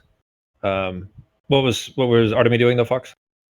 I was probably gonna try and help push them. Okay. Running behind and pushing the cart then? Yeah. All right. Quick break real quick, guys. I'm gonna restart this computer. Okay. All right. I am not a pretty sight. My body is all black and blue, my face a deadly grey. And I hope you'll understand why Paddy's not at work today. But when he sings it, it's such a thick accent that it gets me all in the fucking mood to do my pogo voice. Speak like Do him. you know? God damn it! What song is it? It's called. I actually really like the song. Fuck. It's somebody's Privateers, like Brooks Privateers or something like that. I don't think I knew that. It's a famous like sea shanty that's usually sung in Irish or with an Irish or Scottish. I don't. It's one of the two. I'm not sure which. Like thick accent. It's God damn it. Let's see if I can find it. It's a good song. I actually really like the actual song of it, anyways. I've got a sad song to sing if we get there and everyone's fucking murdered. So just so everyone knows, I'm prepared. There it is, Barrett's Privateers. Here. Oh, the year This was one. 1778. How I wish I was in Sherbrooke now. A That one. letter of I like marque it. Came from the Good song. king to the scummiest vessel But that's I've not ever the seen. Irish Got version. There's this is a famous I was told we'd cruise the seas for sea shanty, American so it's been gold. sung a Fired billion no times by guns, tons of shed different no people. Yeah. But there's like a tears, famous but I'm one that's an broken Irish guy man that I on really like. Halifax pier, the last of Barrett's I've been really brave into buddies. Irish and Scottish music Oh, lately. those Sid Yeah? Barrett Yeah, I heard you were listening to, I think it was Flogging Molly or something like that. When yeah, a long time ago. Flogging Yeah. Molly and Dropkick Murphys, like, but those are pretty mainstream. Now I'm listening Yeah, to yeah. like Seamus Kennedy and the Dubliners and Are you a fucking Like Irish people music who are- hipster all of a sudden? yeah, people who are only known in Ireland and Scotland. Apparently, that's my jam. Yeah, so, That so does I'm about sound- to does make, I'm sound about to hipstery, get but that's good. fucking weird. I do have a legit kilt, like a real one, like Oh yeah. yeah. It's weighs 30 fucking pounds. I don't know what they make those kilts out of, but they're so fucking heavy. It's tartan. It's called tartan. Yeah, but it's the thickest. oh, the- like a the- thick the- wool or something. It's such a thick material. Like it's the heaviest thing on my closet. It broke the first Wow, really? thing I put it on. Yeah, it snapped a Heavier than like leather jackets and shit. yeah, way heavier, twice as heavy as a jacket. That's cool. Yeah. That's how you keep your balls warm when you're in the Highlands. It's true. I don't wear underwear with it, as per the norm. Tradition. Yeah, Yeah, if that's you wear underwear, it's a skirt. If you don't, it's a kilt. That's Yeah. science. All right, everything is back on here. What did I come back to? You come back to some men talking about their undergarments, About Justin wearing a skirt. letting them all fly low. All right, so you guys rushing off as fast as you possibly can. Everybody, give me Constitution checks. And I gotta make one for Samson as well. Are we supposed to do those in the tower? No, that part doesn't matter. You can just roll it All for right. me. You know, the tower is essentially supposed to be if your character wouldn't know the result of how they're doing, that's what the tower's for. So if you wouldn't know if you're actually being particularly stealthy, or if you wouldn't know whether whether somebody's lying to you or not, things like that. Whereas something like this, you can tell whether you're doing okay at your run. You know what I mean? Got it. Like you trying to jump over something, you're going to know whether you do it well or not. So everybody Have seems you to be- ever, speaking of, have you ever in real life tried to do something like jump over something and realized halfway in, like, oh, this is bad. I fucked up. I've done can't it say- maybe a half a dozen times in my life where, like, I'll go to jump over a trash can or something, and halfway through I'm like, well, it was nice being able to do math, and then I hit my head really hard. Yep. No, I can't say I have. I've usually been successful at my attempts of jumping over shit. I would say that I probably don't attempt to jump over something if I'm not pretty confident that I'll make it. So, You're a better man than me, Jeremy. I think you've just been inebriated a lot more. So, but you rushing off as fast as you guys possibly can. Everybody kind of full lungs blaring, with, of course, Pogo and Sarah just very lackadaisically flying along on the broom. Just like Pogo's nap the day before, this is the easy way out. But you guys We're make your 3 way. feet tall! Now that you guys have kind of broken away from the small batch of trees that was surrounding you, around the kind of occasional sparse trees, you can see the road now. And sure enough, to your right, down the south a ways, you can see this marching army with this massive dust cloud that's kicked up behind them. You are still a good probably half a mile or so away from the road, but this is the point at which Arteme, you know that they'll be able to see you very shortly, if not already. So what are you guys doing? Casting. I'm gonna cast my Fog cloud. yes. Okay, you cut out a little bit there. I assume that's what it was. On what? Where are you putting it?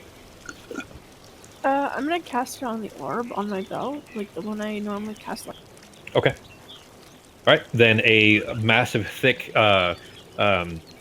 spawn of this kind of dense, misty material, which actually helps because this is very, hard, sweaty work pulling this cart behind you.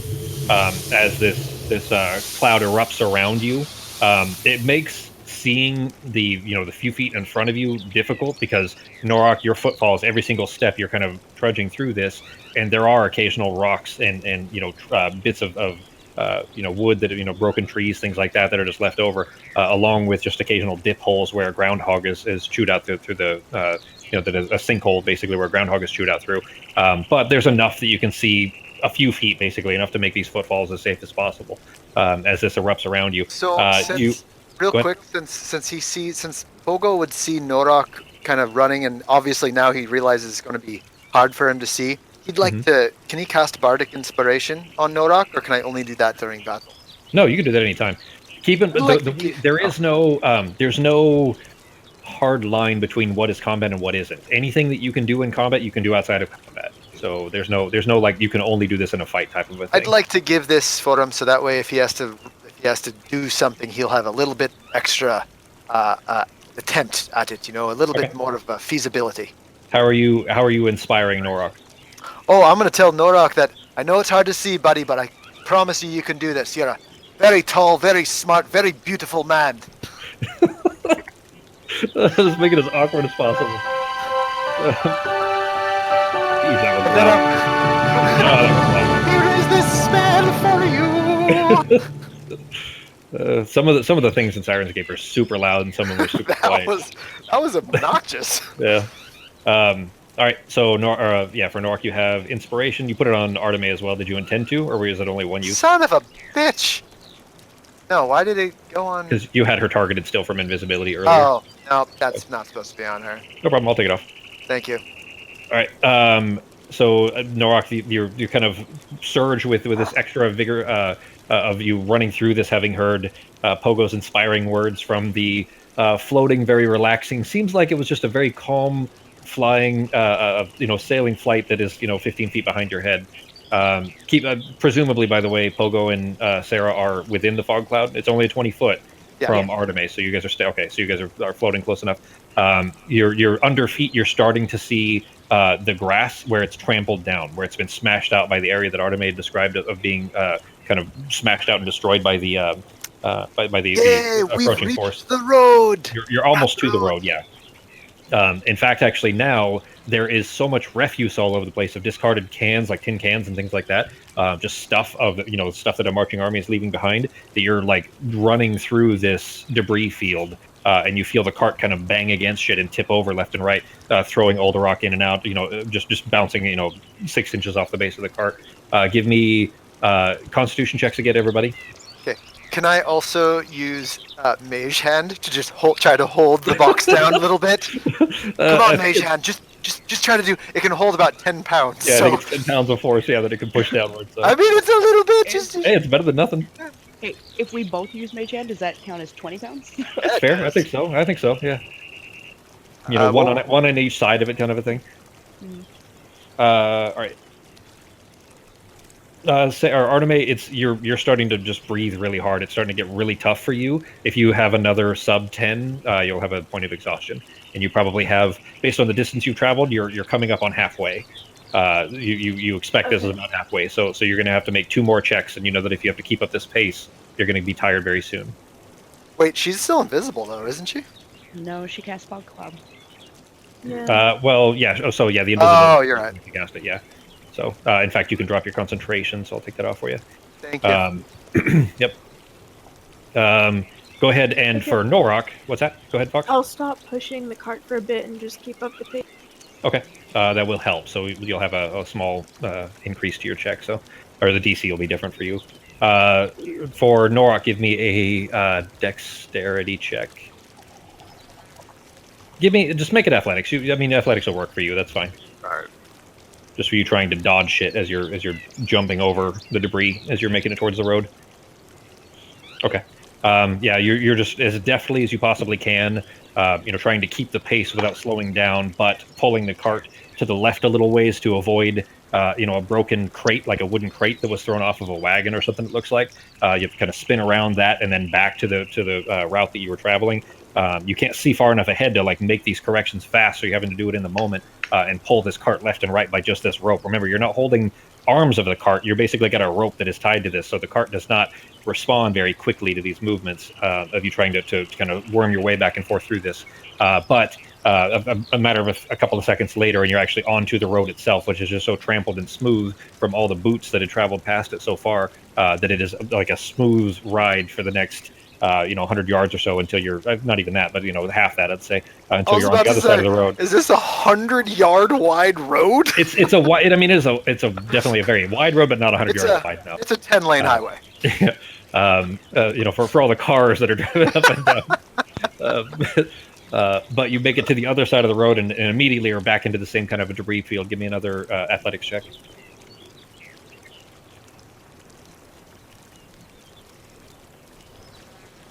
Oh, natural 20. All right. Shit. Okay, and then you are basically on the other side of the road now. Everybody give me stealth checks real quick. Oh, boy. Do we get advantage for being on the broom? Yeah, that's fair. So, Pogo, you can re-roll yours. Why do I re-roll mine? Because you and Sarah have advantage because you're off the ground. Oh, okay. All right, Sarah did well. Pogo, that should have been the tower normally for stealth and the social skills, essentially, but it's fine. It's not a big deal. Your with advantage was good. And, poor Arteme. Jesus, I don't know how she fucking managed this. It doesn't even make any sense statistically. Like, it's almost impossible. It's like she's hacked Fantasy Grounds to only give her bad rolls. That's not even remotely funny. But this is my luck in like almost any game when it comes to orange. Yeah. You're just a statistical anomaly.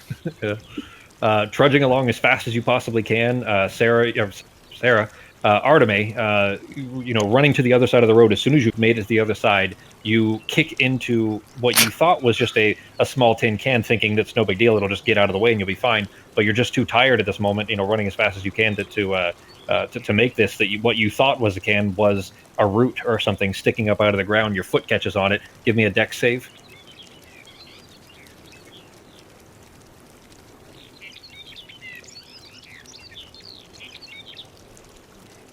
I would put the chase music in, but the freaking sound is jacking up. So you managed to catch yourself just in time, but you do curse pretty loudly.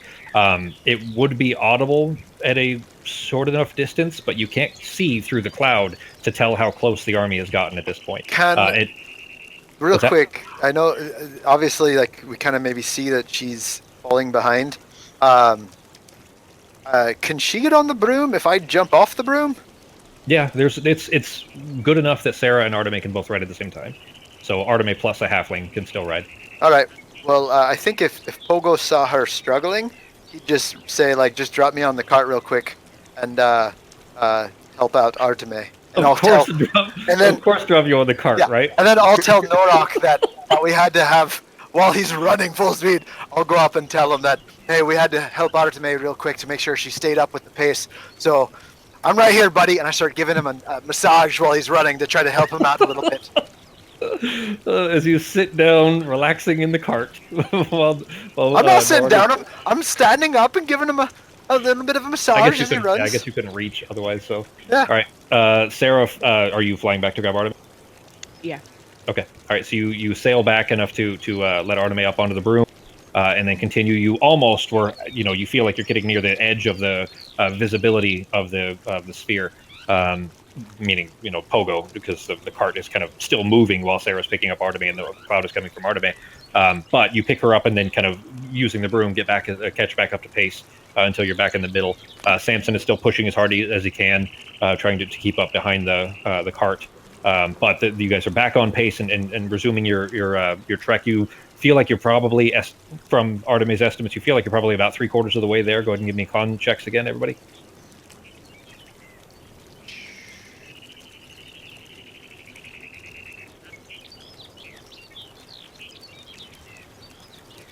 Ooh. Well, Pogo. Well, I guess I'm just sitting on the stand. Basically, it's kind of only matters for Norok and Samson now. Jesus, way to neuter a cool jackass. But for Artemis, Sarah, and Pogo, you guys are kind of not so much at risk anymore, other than the kind of heart beating and the stress of the situation with the rush. Did Pogo get like a hand cramp giving Norok a massage? But Norok being the kind of what's the beast of burden? Pack mule? Yeah, pack mule, yeah, essentially. You still managed to keep up. Yogs have 4 lungs. His species has 4 lungs. So he's breathing just fine. He's still keeping his pace just fine. Samson actually is clearly like his hands, he's keeping one hand on it and the other one's down because he's trying to hold like his hand over his heart or to keep his breathing up. And then he'll switch a little bit. It's clear that he's starting to get tired as he's rushing through it as fast as he possibly can. But the cloud around you seems to be dense enough that you're not potentially visible, but you don't know how far away the army has made it at this point, the army to the south. Arteme, give me a perception check. Actually, Sarah, too, because you guys are both up a little bit, so... And not having to focus so much on the road ahead. Okay. Sarah, you hear from above you, at some distance. You can't quite tell because the density of the fog is kind of messing up your ability to gauge distances and sound. But you're hearing wing flaps. No, it's not raining. Raining pretty hard? Oh, no, it's not raining. It's not raining at all yet, yeah. It's just heavy clouds, but it's not raining yet. But outside of this fog, you're hearing it coming from all directions because of the fog kind of diffusing the sound a little bit. But Sarah, you're just barely picking up heavy wing flaps of some very large creature that is somewhere above you, but you can't tell in what direction, that it is kind of flying somewhere nearby. Alright, it doesn't sound like the bat, like it's bigger. No, it sounds much, much bigger than that, yeah. Great. It doesn't sound like the dragons we saw when we were in the desert, right? Sounds awfully close to that, actually. Shit. You can't quite tell exactly what it sounds. I mean, it isn't. I would say that one, that was too long ago, and 2, that isn't a very distinct sound beyond sounding like giant wings. If that makes sense, and that's what you're hearing is just massive, some very heavy, very large creature that is flapping very heavy wings. Somewhat nearby, like you can't tell just where. You can just tell that you can hear it, but not necessarily what direction.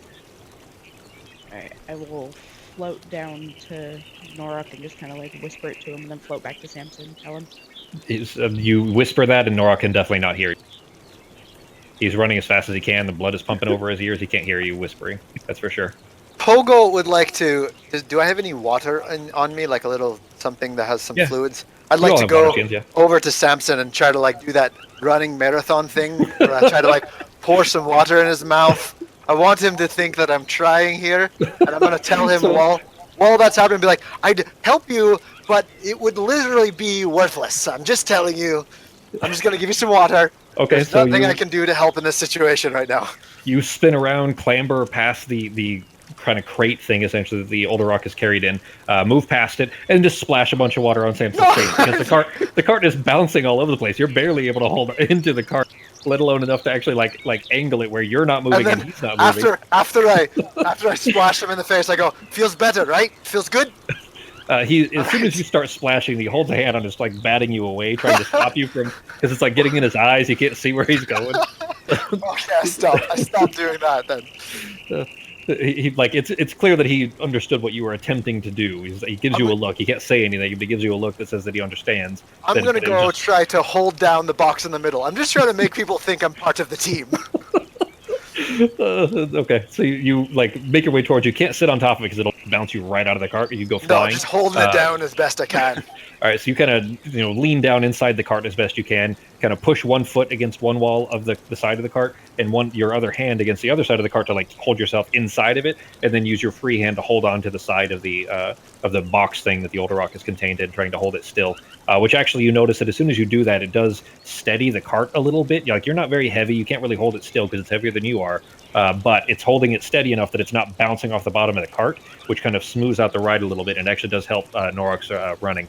Everybody give me your last concentration checks. As you can smell in the air the smell of the lake, basically. You're getting near the water here. God damn it, it's fucking crashing again. Right. I don't know what the fucking problem is. Thank God I'm in the cart. Yeah, you'll be fine there. Norok was going to be with advantage actually because of the cart narrowing down, so you'd be okay there too. So Finally, an okay roll. yeah, he actually did. Samson seems a little bit invigorated by the splash of water, despite it getting in his eyes. But you guys push along as fast as you possibly can, and you can feel that there's the air is getting denser. You can feel the water in the air as you get closer to the lake here. And you're pretty confident at this point that you've gotten far enough into the kind of existing fog cloud. You can't exactly tell which one is yours and which one is the natural, Arteme, but you feel like just with the density in the water in the air, you feel like this is probably close to the lake. What are you guys doing? You guys keep up the pace trying to run towards the lake, or what are you doing? I'd like to get them down from the broom and ask if we should go into the trees and try to take cover, and how long this fog's going to last around us. Up to an hour. And Yeah, you've been running an hour now. Like it's going to drop soon. Is the flapping still nearby? Give me another perception check. And now, actually, you know what? Now that are you okay? Are you stopping or are you still running? I'm imagining we're slowing down if we think we're out of immediate danger, but Pogo wants to try to get to some trees and maybe some cover. Yeah, Pogo's in the back of the cart, so he's not really controlling pace. What is Norok doing? I guess it'd probably be up to Norok and Samson maybe, but what is Norok doing as far as pace? If we're starting to get closer to the lake and stuff, I'm going to still keep moving, but not full sprint. I'm just going to kind of jog a little bit. Okay. You look over your shoulder and see Arteme. What is Arteme's response as far as like looking at Arteme? Huh? Arteme feels like Arteme feels like you must be approaching the lake by now. You have to be getting close to it by now. Just from the amount of water in the air, it feels like you're probably within the fog cloud that surrounds the lake. Norok looks over his shoulder at you for whether he should slow down or not. So what are you doing? Yeah. Oh, I would say we're probably close to the lake, but we should just keep going a bit more until my fog drops. And then there's like a clove of trees. We could try and like squish to the other side of the forest a bit, and then it'd be a bit shorter to the. We could stay in the cover of the trees and then just look to see how to get to the trapdoor, whatever. Okay. What are you doing, Nork?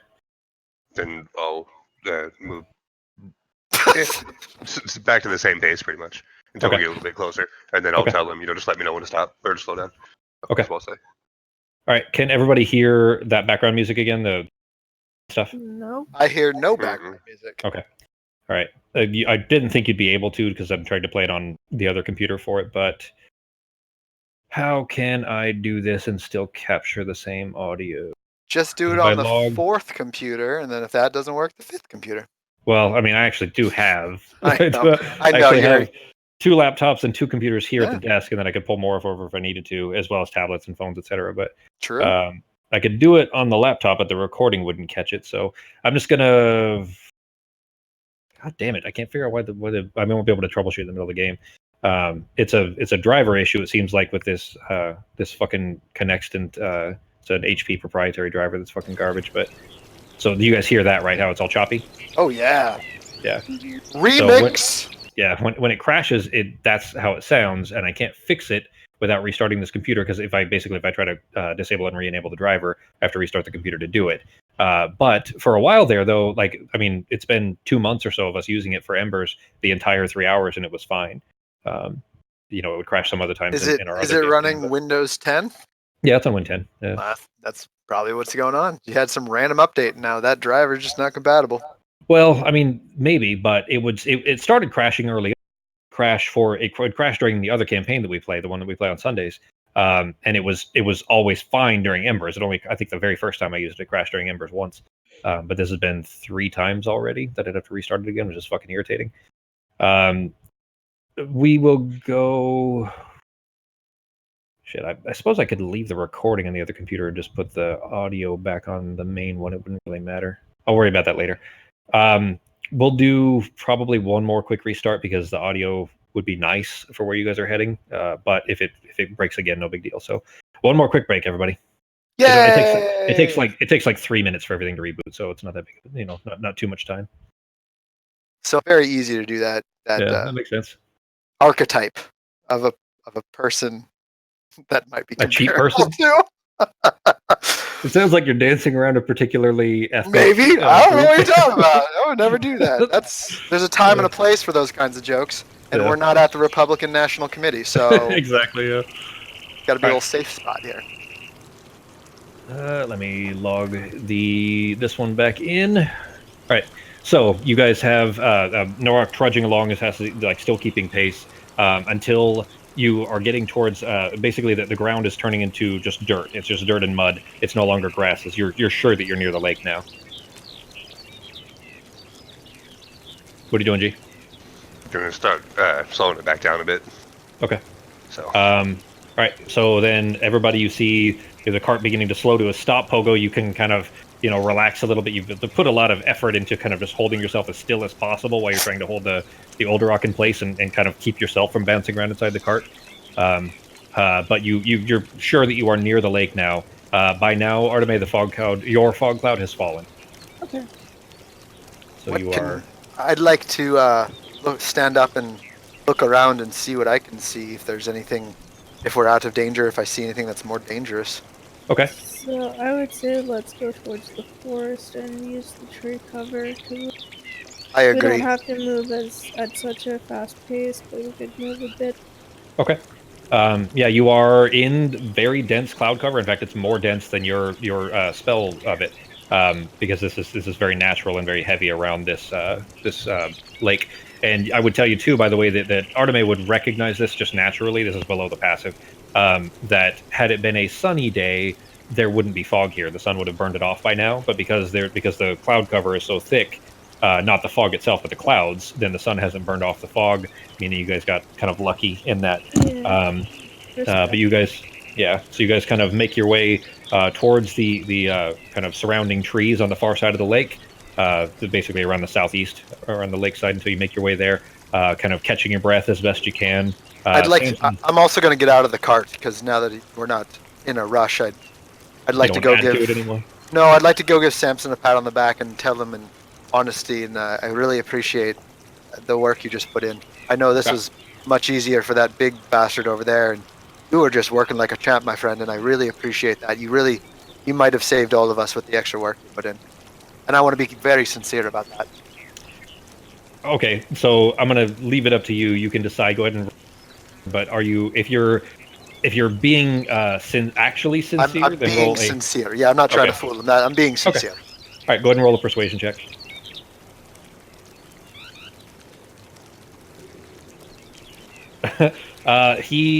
It looks like he's like his you can see the vein above his temple is just like pulsing. You can see it with his heartbeat, like visibly, and he looks like he can barely hear you. Like he kind of looks at you and he gives you like a very subtle grin that says that he appreciates your attempt to say thanks. He can read it in my kind eyes. I mean, he can hear you. He just still can't speak. He's still like kind of. He just ran as hard as he possibly can in full armor and pushing a cart. For 65, 70 minutes, like for a very long time. Actually, no, it was longer than that. It was like closer to 90. The first 20 of it. Let's say you guys ran without the fog. P1490X. Huh? No, that was that supposed to be a joke of the year? 1490. Okay, I see where you're going. All right, I see the attempt. It took some like triangulation to figure out where you're going. This is a rough crowd tonight, man. But you guys, him still kind of breathing heavily and kind of shoulders slumped over and everything. Noak, you're still pulling the cart, but you really had very little trouble doing all of that. You could run all day at that pace, even pulling the cart. But you guys make your way into the tree cover, and as soon as you kind of get into the trees and then not very far, like 50 feet past the kind of tree line, the fog is like disappearing very rapidly. Like the fog just is not dense between the trees anymore. One, because you're a little bit away from the water, and two, because it's just kind of it's a lot more dense when it can collect together. And once you're between the trees, you basically isn't as much space for the water vapor to stick. So you're in the trees there and can kind of see around a ways a little better now. So what are you guys doing? How tall are the trees? For you, there's probably 10 Sarahs in height, 8 to 10 Sarahs in height. Right. Sorry, that description just cracks me up. I mean, for a little person, that might be how they math it out. I don't. They're probably 30 to 40 feet tall. Right. So it's probably gonna freak Sarah out. But I'm gonna float up to just poke my head out of the top Okay. of the tree Okay. and see if I can't see where those huge ass wing flaps. Oh yeah, no difficulty at all. As soon as you can hear them anyway. Everybody can now. One, because you're closer, and two, because you're not running anymore. You can hear those loud wing beats, and they're far away. They're probably 8 to 10 miles to the south of you for the most part. There are a few that are a little closer, but basically that's where most of the sound is coming from. Is basically they're flying around Dunskathak. But as soon as you peek out over the, it's just you. Nobody else went up on the room with you. I don't know. You dropped. Yeah, Artemis still on with you. Okay. All right, then you can see what looked like massive centipedes with wings, kind of like a giant snake-like, long cylindrical body, like a snake, with tiny little legs stuck out like the whole way along the sides of the body, and massive wings and a big like toothy maw. It looks like a giant worm with wings. Not like the worm we saw in the bottom of Dunskathak, right? No. That is something different. That looks like a giant maggot. Okay. Yeah, that thing is called a carrion crawler. Those are different. Man, this place just sounds awesome. This place you're heading back to? Yeah. Yeah. So basically, from here, as soon as you've kind of peeked your eyes out over the tree cover, you can see that surrounding those old ruins of this old Nephuan fort are tens of thousands of soldiers, all garbed in the purple and gold of the Vabian Legion, and they're in these rows of perfectly aligned tents. And you can see that there's little small fires, like little smoke, little pillars of smoke, coming out from this old siege camp at regular intervals. And then for Artemis, you can pick all these clearly, even from this distance, because it's a clear enough day that there just really isn't anything that's in the way. That is blocking your view here. But along clean lines, there are rows of soldiers, and you guess based on their garb, from having seen a few of these, that the rows, the clean lines, are Motrolis soldiers. They're the dead soldiers, and they're like walls almost between the other Vabians. And then they're between them, between these like little boxes. They're all kind of separated into squares. Have you guys ever seen like old style military formations, like if you've seen like Lord of the Rings or like Troy or old historical movies, anything like that? Yeah. Sure. So, or Roman centurions, for example, like the Roman legions, not a phalanx, but specifically how the legions would be arranged. That's basically how these are laid out, like very organized structures all the way around, in just a massive donut surrounding Dunskathak. But it looks like the Mortrolis massive donut. All right, Homer. But in this big rows around them, though, are these clean lines of the dead soldiers. So it seems like the dead soldiers are almost like walls to keep the living ones inside, is almost how it looks to you, Artemis. And then flying above, there are other very large creatures mixed amongst them that are hard to identify exactly what they are, because most of them are leaned over and not moving very much. You gather they're probably some like the brutes that you guys have seen, but there's some that seem larger than that as well. And then flying above are these long, like basically like winged snakes with tiny little feet on the ends that are flying above, and you see a dozen of those. What about where the cave? Well, around, so you don't see. There's nobody near that as far as where you think it is. It's hard to tell exactly. So like the general area where it is, but you didn't see it from this angle, and you drew it on a map, but you were coming from the other direction. So you think the area that you think it is, that you're like pretty sure it's over there, looks to be clear. You don't see anybody nearby it. But that's still a long ways away. That's still 10 miles away, and it was like one tiny spot that you're looking for 10 miles away. That's not quite the same as seeing 50,000 soldiers surrounding a keep. Yeah. You do notice, by the way, looking in this direction a little longer, closest to these like roughshod, hastily repaired walls that are around Dunskathak itself, are a small group they're thin. There's just not that. It doesn't seem like there are anywhere near as many of these as there are of the actual soldiers. But you see this host of pitiful-looking humanoids that are like closest to the walls, and they're hard to pick out details, but they're barely more alive than the Mortrola soldiers that are behind them. They look like living skeletons. They're just skin that is pulled tight over bone. Most of them look like they're writhing, like they're in agony. And even at this distance, they're like clawing at their bellies and like obviously helpless, kind of just suffering. It's obvious that those must be the Albashar, of course, but those are the cannibal army essentially that is still alive. Okay. Now, I hate to say this, but do I need to make a check for being up so high?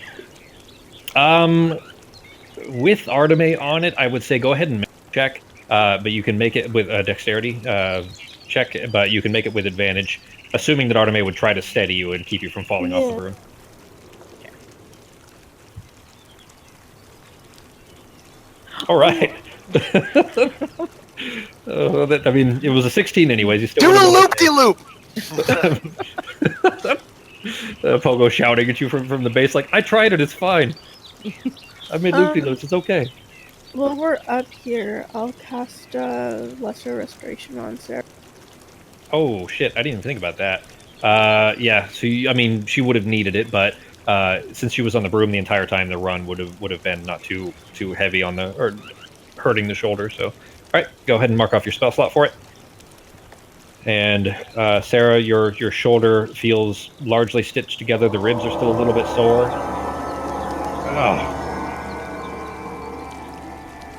Drop the volume down a little bit. Some of them are just so loud, and some of them are so quiet. It's hard to find a good balance. But, anyways, all right. But your ribs are still a little sore. Like there's probably some internal bruising a little bit, but it's not enough to disadvantage you in any other way. So. All right. Then I guess we'll float back down and tell them what we saw. Okay. Samson gives you a very despondent and unhappy look. He says, I mean, I knew what to expect, I suppose, but that's still very concerning news. What is Pogo doing? Oh, I'm gonna give Samson a bit of a shoulder massage with my mage hand. Oh Jesus! Even trying to actually help somebody. But I'm telling him, like, hey, this will make you feel better right now. I'm just gonna. Yeah, but you're doing it without any actual energy usage on Pogo's part. He's using his mage hand to do it, not even his actual hands. That's because I'm helping push the cart. I'm thinking Pogo should have been the noble. You gotta act like it for sure. But Sarah's her background's a noble, so she's from a halfling noble family, which is looked down upon by everybody else. Yeah, I'm nowhere near a noble. You'll get to know that if we ever stop fighting fucking creatures. But anyways, so Samson looks very much concerned by this, but it's still just kind of pushing the cart along. But it feels so good. I mean, as far as the shoulder massage. Yeah, and it's just a mage hand, so no homo. Yeah, it doesn't count if it's with a arcane hand. All right, you guys are trudging along. Anybody doing anything? You still have, probably 8 miles to go. Well, if and you're going to be. I'd like to give some food to Samson and Norak and make sure they have plenty to eat. And I'd like to let them know that I appreciate everything they're doing so far. They've been absolutely a requirement. We couldn't have done it without you. Good job, big fellas.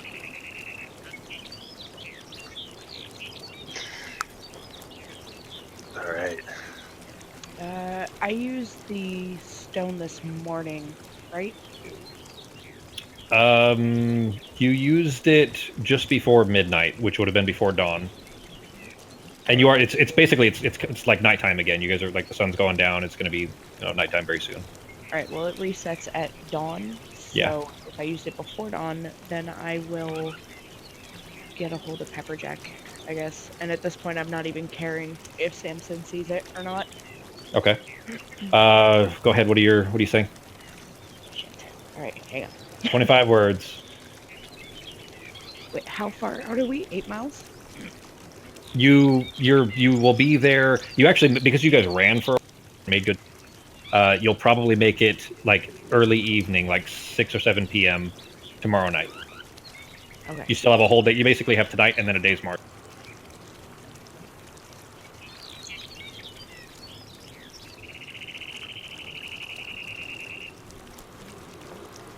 Okay, well, there isn't really much I can say. So, we will be there by tomorrow evening.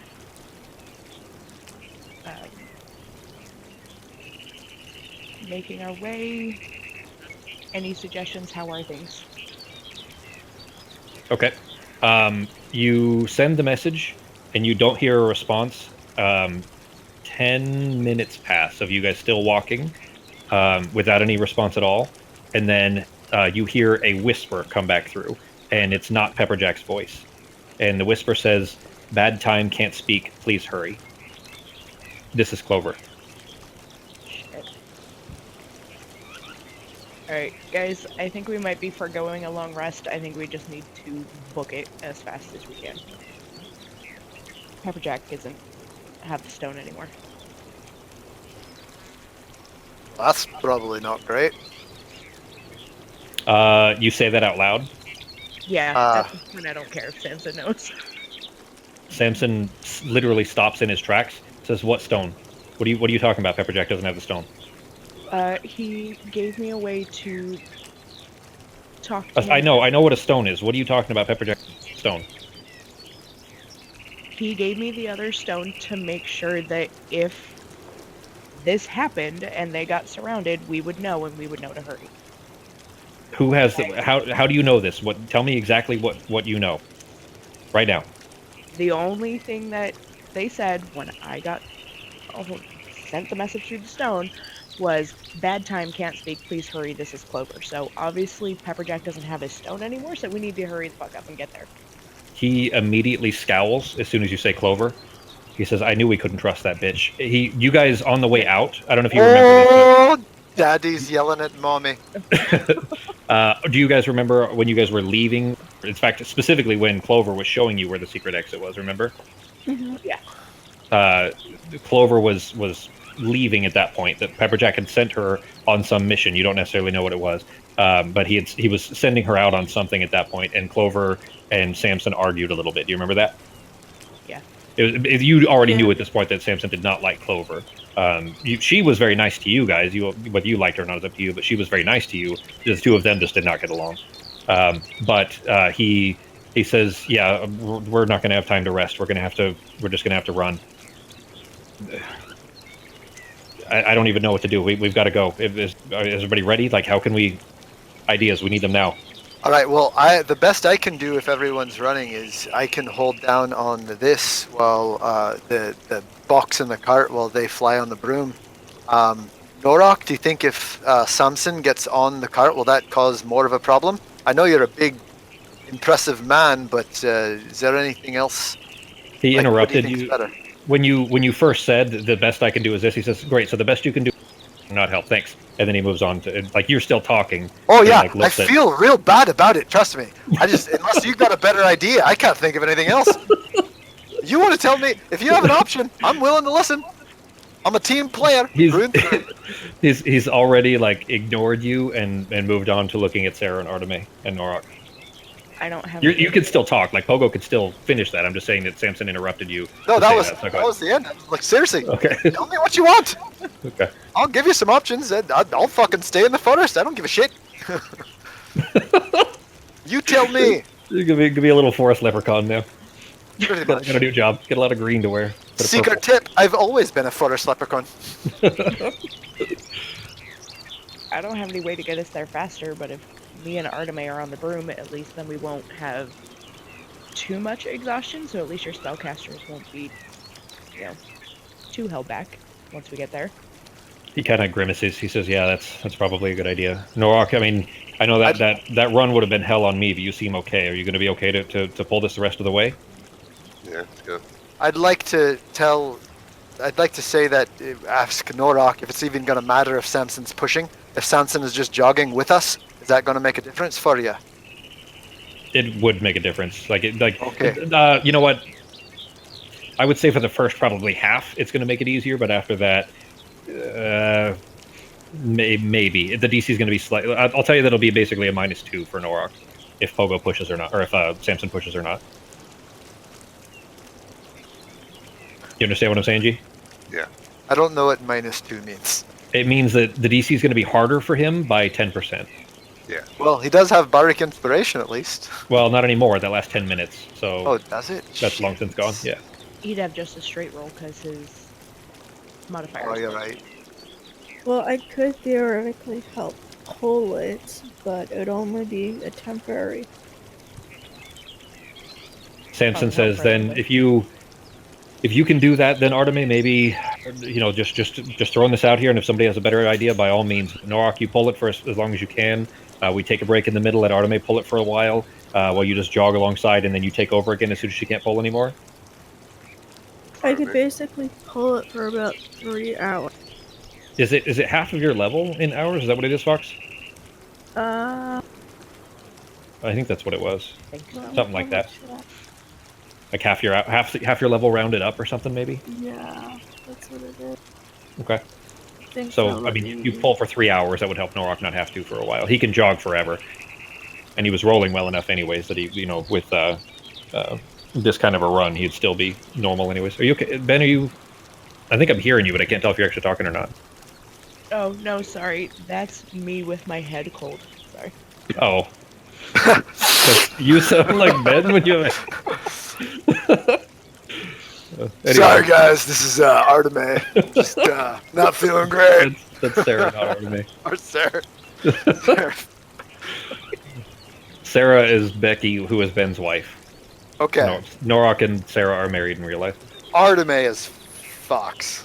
Yeah, Artemis Yes. Fox, exactly, yeah. All right, so it's taken me 3 months to 100% remember and figure out who everyone is. The remote thing is definitely more difficult. It's a little problematic. I thought about it too, like if we end up, with an in-person group enough, we could potentially use Skype maybe to get so that we could have a couple extra players if we could only find a few. But we can cross that bridge when we get there. Justin, if you get a group. I literally just looked down. I'm like, oh, I'm not wearing correctly right now. I'm not wearing clothes that would be appropriate. No. for I don't video mean chat. I don't mean for Embers. I mean if we were going to do an in-person, like a separate campaign. Yeah. Oh, okay. Justin wants to put an in-person campaign together too. So I'm trying. He wants It to is DM. borderline impossible. It's difficult finding reliable players is the thing. Yeah. But you notice like I'm the least reliable in our whole group because of my work. Like not even kidding. I have to work in 3 hours. I have to work at 11 o'clock tonight. Oh, yeah. 2.5 hours. 1.5 hours. Yeah. You quote 2.5 unquote work. Well, I mean, I don't have to leave. I'll just be working from my laptop, but I do have to work tonight, where I have to run all my technicians through running a specific test for an Oracle database change. But I'm just jealous. yeah, it's not hard work, but I do have to work in air quotes tonight. That's fair. But anyways, so back to the game here, though. The plan. At least as far as Samson has suggested, and he said, by all means, if anybody has a better idea, run for as long as you guys can. I mean, you still should have basically 24 hours. Like you're basically trying to, if you were to sleep, you'd have that, and then half a day of a good day of worth of march. So also, if you're just, what I'd like to do is, since I'm basically in the cart, can I, if any areas that are bumpy, I'd like to go and try to hold down that the device. okay. While it's bumpy, but if it's not bumpy, if it's fairly smooth, can I use my help action somehow to help Norak, or is he just, or Samson, either one? Or they just, Yeah, I mean, it depends on the situation, but yeah, there's a lot of things potentially do to help. Even like you, as much as you splashed it all over him, you giving Samson water actually did help his check. Like he felt, he was invigorated a little bit by being cooled off. this way I like can that just kind of stuff can say help. I am helping him. So if he's got to do some role, maybe he can help. I can help him with whatever role he needs to do, whatever action or task he might have to take care of. All right, then Samson says, then if you guys are ready, we need to go. So let's get moving. Let's do this, boys and girls. All right, go ahead and everybody give me. You start. Norak, you pull to the front again. Grab the cart and just as fast as you possibly can. You guys are still kind of dodging through trees. You're not quite out of the tree cover just yet. As you're pulling through this, Samson is jogging along. With the beside the broom basically. Pogo inside the cart. Sarah and Arteme on the broom. and Samson, jogging along as fast as he can, still in his full heavy armor, kind of shouts as loud as he can without being too obvious up to Arteme, saying that fog trick. Will you be able to do that again? To if we get spotted, maybe to buy us some time. Yep. Because we're about out of the cover. We're gonna be visible here soon, and those flying things, they probably just by guessing, if they're using them for scouting, they're probably gonna have good eyes. Are we about to get out of those trees, or are we Yeah. just leaving the Well, fog? no. Well, one, you're already out of the fog. You're in the middle of the trees and have been walking during this time. But you'll be leaving the trees in a couple of hours. But it's going to be dark by then, so that'll help. But you will be out of the trees, and then not put up clouds or the fog cloud and then use it the entire time, unless Samson says unless you can manage that. But if it only lasts for an hour, then maybe if one of those things starts coming our way, or if we feel like we might be getting some attention, maybe you can throw it up then. Sure. That's a great idea. All right, everybody, give me Constitution checks.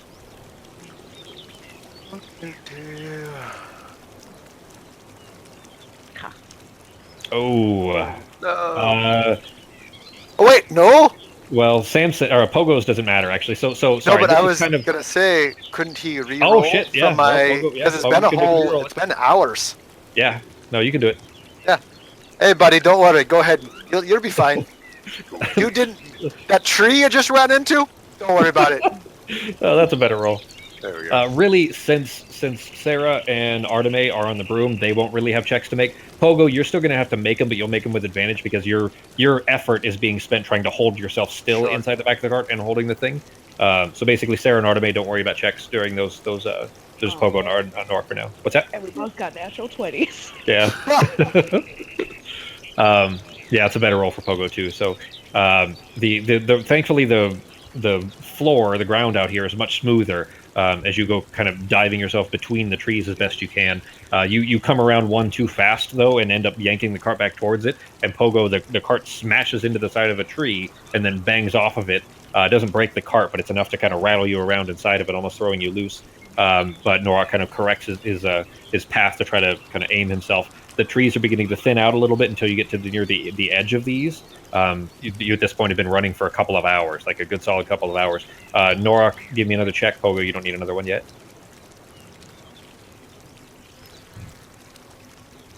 You're doing great, big guy.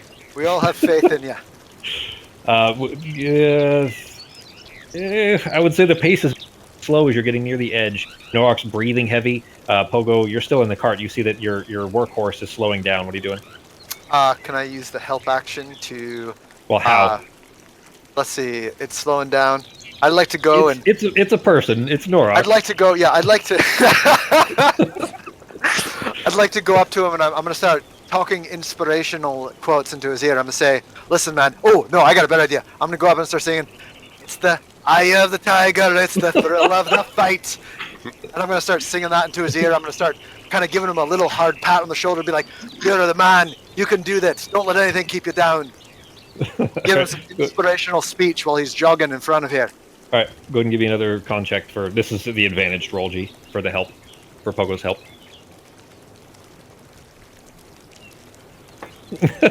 Fantastic! So the pace is slowing. Norak just having to kind of catch his breath as you're nearing the edge of the tree line. Norak is just kind of planning that you're going to have to run harder as soon as you exit this tree line. So you're just kind of slowing down for a second to catch your breath, to get a kind of a solid moment, assess the situation around you. Arteme and Sarah, give me perception checks.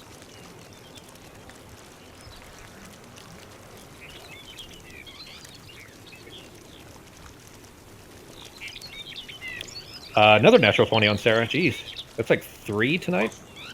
And Arteme got an 18, so still good checks.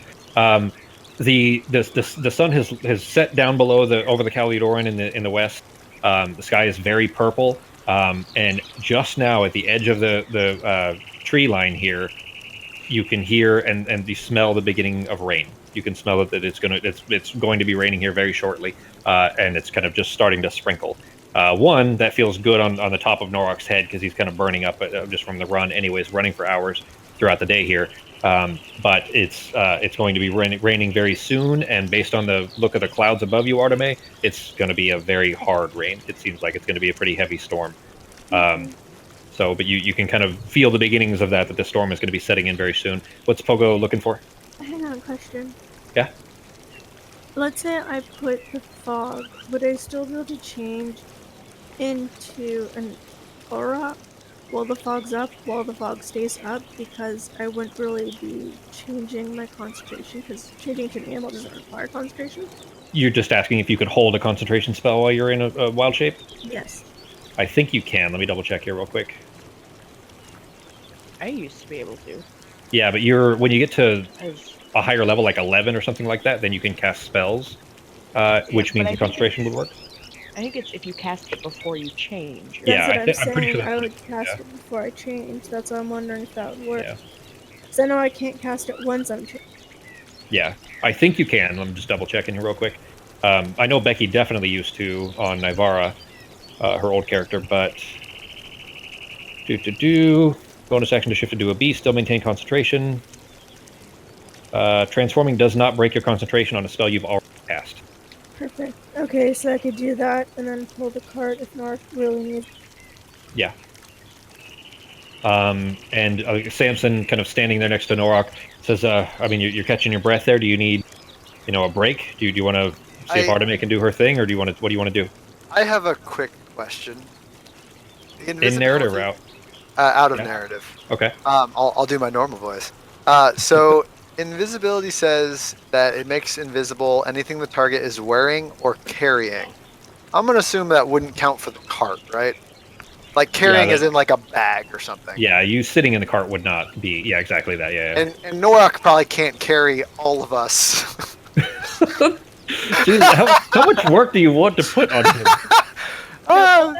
That's why I asked if we could strap it to Norok so it would be invisible on him. Is that what you were asking that question for? And then the second question, is the broom considered a creature?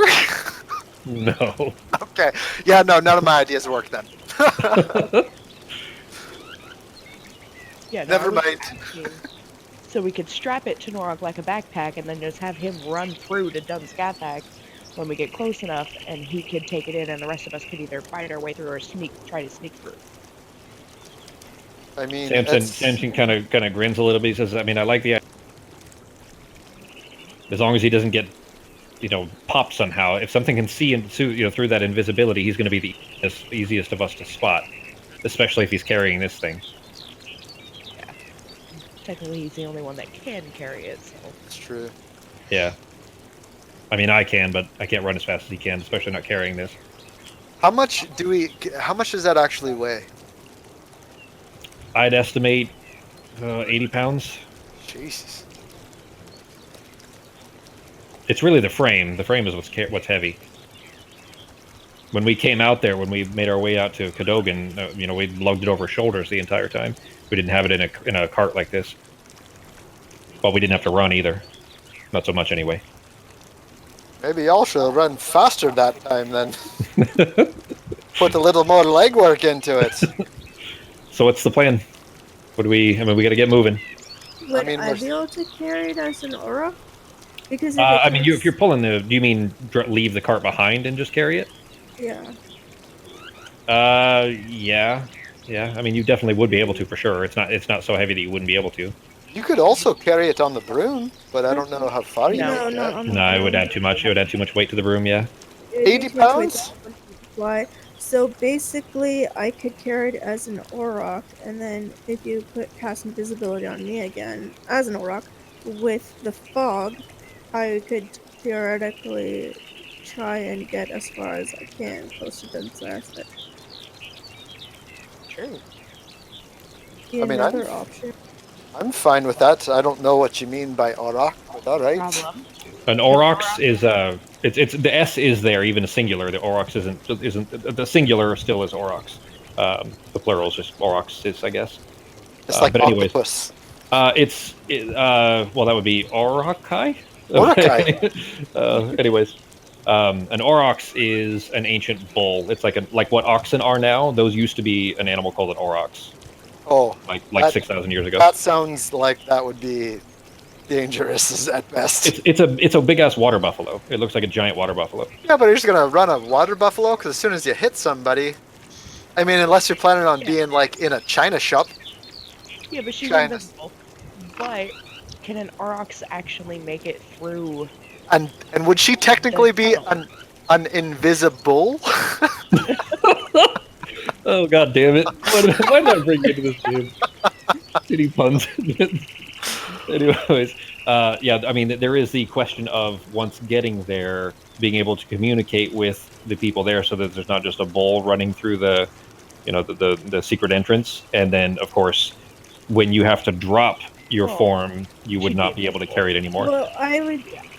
Basically, Yeah, but there are I people would be guarding the able- entrance. I mean, if you're just gonna bull right through them, No, basically, I could. Well, if I'm in an Aurochs, I could have Sarah go onto me with the thing tied onto me, and then she could talk to people, so I could bring it all the way. Okay, so Sarah riding a bull, carrying this thing on her back. You guys need some means of securing the older rock to. I have I rope. think I have rope. Okay. Between that and her holding onto it, that might be all right, I guess. Well, Samson says, well, I mean, we have more, 3 hours, so we can't do this yet. We need to get moving now, and then we can find a place to, kind of enact this plan later on if we're going to do this later. Sure. You can only do this once, right? This Once. Aurochs thing. Okay. And also, twice in a day, I could. Yeah, you can if you use them both back to back, Fox, then you'd be able to go 6 hours. Okay, yeah, so I could do a total of 6 hours if need be. Without having to drop it. You don't have to drop it. Like, you can just use it, wait till the end, and use it again while you're still in Aurochs form. So you're not gonna snap back into Arteme form and just be crushed by the thing on your back all of a sudden. Good. And a halfling and the box. What's that, Just? So earlier when this is Pogo asking, is what kind of defenses do we have around here? Is it just thick with soldiers? Basically, it's an open field with a shit ton of soldiers. And gigantic centipedes flying in the air. Yeah. And They're more snakes than centipedes. I just described them as centipedes because they have little feet claw things along the length of the body. But the legs aren't very big. But yeah. So they're more of a Chinese dragon or something. They're kind of like. Do you know what Coatl is? Anybody know what Quetzalcoatl? Quetzalcoatl. Yeah. Yeah, Quetzalcoatl. That's in Final Fantasy 7 or 8. Nope, 9. Nope, 11. Well, to the non nerds, it is a Mayan god. It's an electricity dragon. Quetzalcoatl was a South. I think it was Mayan. It might be Incan or Aztec, but it was a South American, Central American god. It's the flying snake, the rainbowy kind of a snake. Here, let me see if I can find a picture. But anyways, that's kind of what they look like. I think it's. But Coatl, yeah, it's Quetzalcoatl is Nahuatl, Mesoamerican culture, so it's probably all three. It just says Mesoamerican cultures, which is Central America. Anyways, it is the kind of winged snake. So, anyway, sorry, somebody was talking? Yeah, did somebody find a picture? There you go. I can't even tell what the fuck I'm looking at. It's a Final Fantasy Quetzalcoatl. What are you talking about? I played Final Fantasy 7. I know all about it. Final Fantasy 8 for PlayStation 1. I played 8 a little bit. It had that shitty card game in it I couldn't stand. The best card game. I can't. All of those, except for Gwent in Witcher 3. Gwent's I've not been able to stand a single one of those kind of mini games that they put in the Final Fantasy series. I really like Gwent. Yeah, Gwent is a lot of fun. How far did you get, by the way, Fox? Did you finish it? No, I actually haven't played it in a little while. Don't tell Jeremy that, because he'll get on your shit about it. Oh, I've been hounding. I hounded Justin to play it. I'm done with the whole game. I just got to play the extension. You didn't do the most important part, which is Hearts of Stone. That is a fucking amazing expansion. That Blood and Wine is great too, but Hearts of Stone is better. I haven't started either of the expansions. I haven't finished the base game yet. Yeah. I ended up trying to do a few things, and then I was going for the Gwen cards because I really like the game. So I kind of screwed up a few quests. Me too, and I missed speeding to them to get the cards. So I'm just doing a ton of side quests, and I just haven't played it in a little while actually. Yeah. I fucked up on one of the side quests and I didn't get the cards, and it was the only way to get like 2 of the cards, and I was real pissed off about it. Well, I looked up on how to get all the cards, and I looked up like all the missable cards to make sure I got them. So I did that about 2/3 through the game, and then basically audibly said "fuck," and then just kept I did playing. it right away. Like everything, like I even looked up some of the achievements, some of the hidden achievements to make sure that I don't miss any. Yeah. Well, Fox is an achievement hunter like I am. Like if it's a good You're- game, I'll 100% it every time. You're a better gamer than I. I'm extremely thorough no matter what game it is. And somebody like they brought their friend into Guild Wars 2, and like I brought them into Fractals. I got them a few mastery points while we were there, and then people are like, "Holy jeez, you're extremely thorough at shit." I'm like, I don't think you have any Somebody's other way. nerd is showing. Yeah, I don't think you have any other way when you're as unlucky as Fox is. Though. Like you have to. Like you I gotta be planned thorough. everything out. I had like charts for certain drops I needed and everything, and like I kept track to do some achievements, and yeah, it's All right, so we're running low on time here. So as far as the plan, you are able to go for 6 straight hours. You're probably 8 hours or so still out. okay. So what if? How big is this bull creature that you can turn yourself into? Think twice the size of a rhino. So you could probably carry all of us, I'd almost imagine. Not you could carry Samson and not Norok, yeah. Twice the size of a rhino? Yeah, but it's just carrying the Olderok alone and keeping it like balanced with a rope is going to be somewhat tough. It's not like a Lord of the Rings Oliphant. Like it's like not okay. Let's say wider, but maybe not twice the height of a rhino, like twice the bulk. Does that make sense? I mean, that's a big fucking animal. So yeah, what but if, Nork's what if 800 pounds. Or Nork's no, he's not 800 pounds. He's 600 pounds. What was it, G? I mean, that's a dead one, yeah, but yeah, Well, yeah, so, but yeah, it's a giant. It looks kind of like a water buffalo. Like I'll see if I can find you, because I mean that's what Fox was looking for right there. But they're just a giant bull. So rhinoceroses, I'm just saying, weigh 5,000 pounds. All right, so not okay. Look at a bull. Imagine a very big bull. A rhino's like a fucking Subaru Forester. All right, so maybe that's better. Yeah, that's a cool picture. But think a giant bull, like a big ass bull. All right. So Rhino might have been too big. what if we just like me and who's turning into the bull, Arteme or Serafina? Arteme. So what if Arteme turns into a bull? Me and Serafina ride on the broomstick. I can make both of us invisible, and then I can make the bull invisible with everything it's carrying, which would probably be the cube and Norok. We also still have the potion of invisibility. There we go. Save a spell slot. And then that could be for Samson. He can just run behind. I'm just kidding, Samson. Just kidding, my big man. You're doing great. But what if we There you just go, made that's a ourselves bit invisible comparison. and ran through? Also, I want to be a black Orok just because. Okay. Well, you know you're going to be invisible, but I mean, black bulls matter, so. For future reference, because I'm going to be changing into it while I'm not invisible, maybe. Okay. Because the All right. other thing would be a camel, but like we're not in the desert at the moment, so that wouldn't really go. So like, And Oroc's good luck probably trying the to one get that a. Yeah. Good luck trying to get a box on a camel.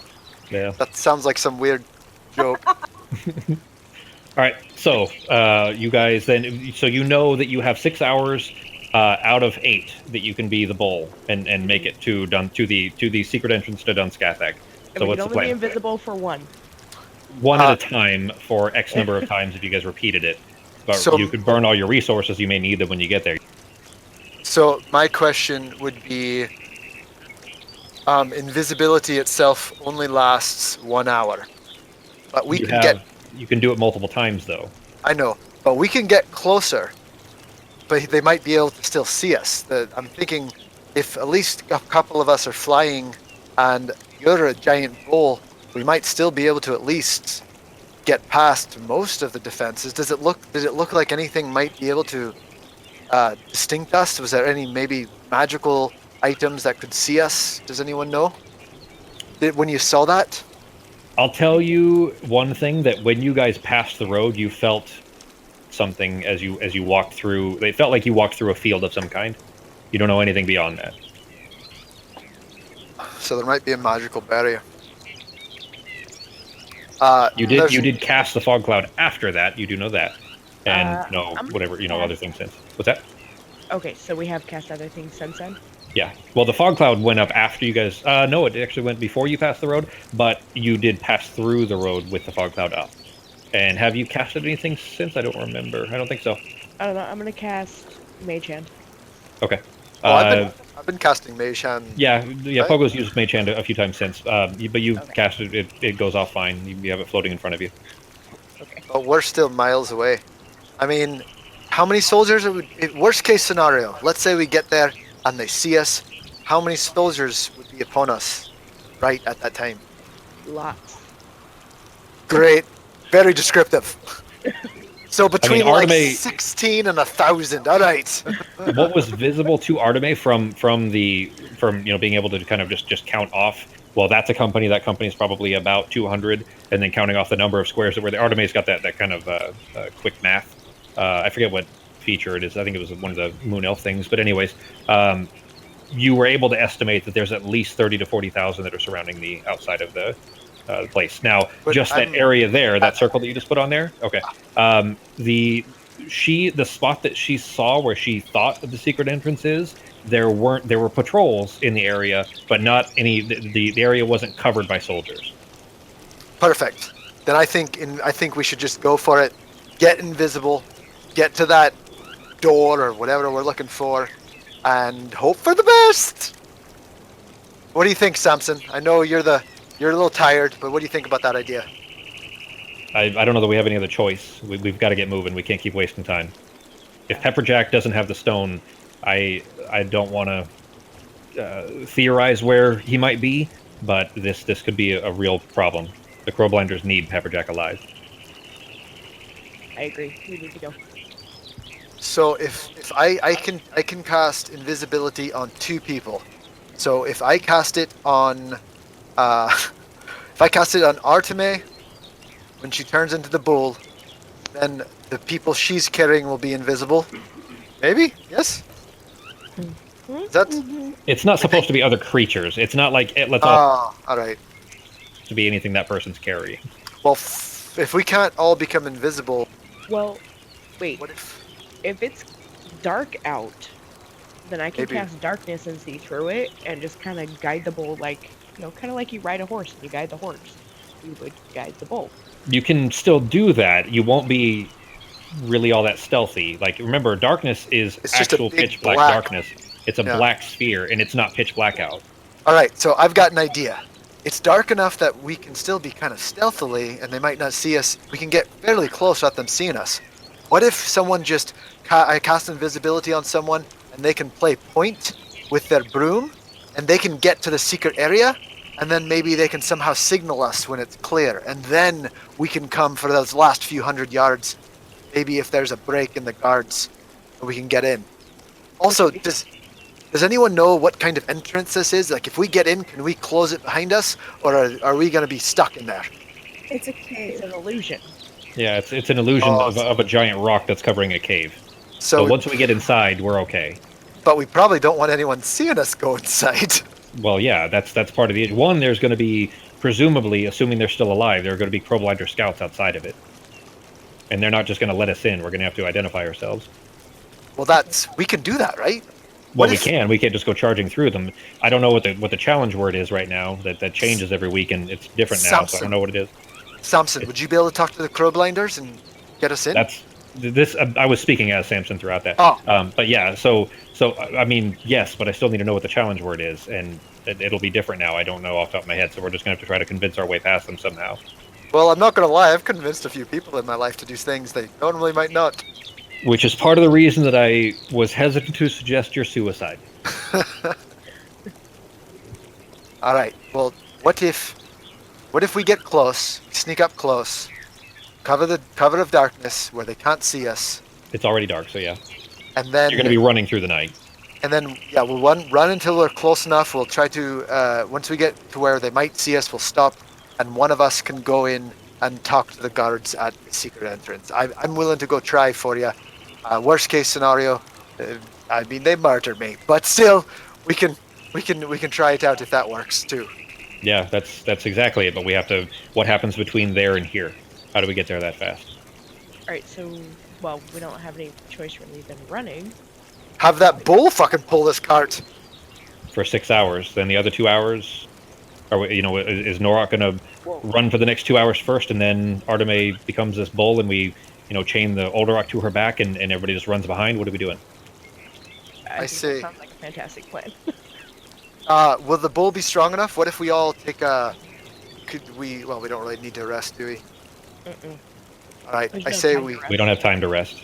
Yep. I say we just get as close as we can. Okay, Norok, are you ready to go? I'm gonna give him Norok. Do you want some food or some drink? And I'd just like to give him as much as I have as he wants, if I have it. Norok, do you want to run on an empty stomach, or is it going to be easier for you to run with food? I'll just take a couple bites and then drink some water. Got a Got- carb up. Let's get some carb loads going. Yeah. All right. Have some simple sugars. So you choke down some hardtack G and some jerky, and like as you're already jogging along, basically as you're eating this, and pull out. Go ahead and you run as fast as you possibly can, just trying to kind of set the pace to make this as close of a trip as possible and minimize your amount of time you're out of tree cover where you guys are visible to those flying things. Go ahead and give me another con check on Norok with advantage. Pogo's back in the cart, by the way. He's Okay. doing the Go best ahead, he can to hold the box. give me one for Pogo as well. Also with advantage because you're in the cart. What's that?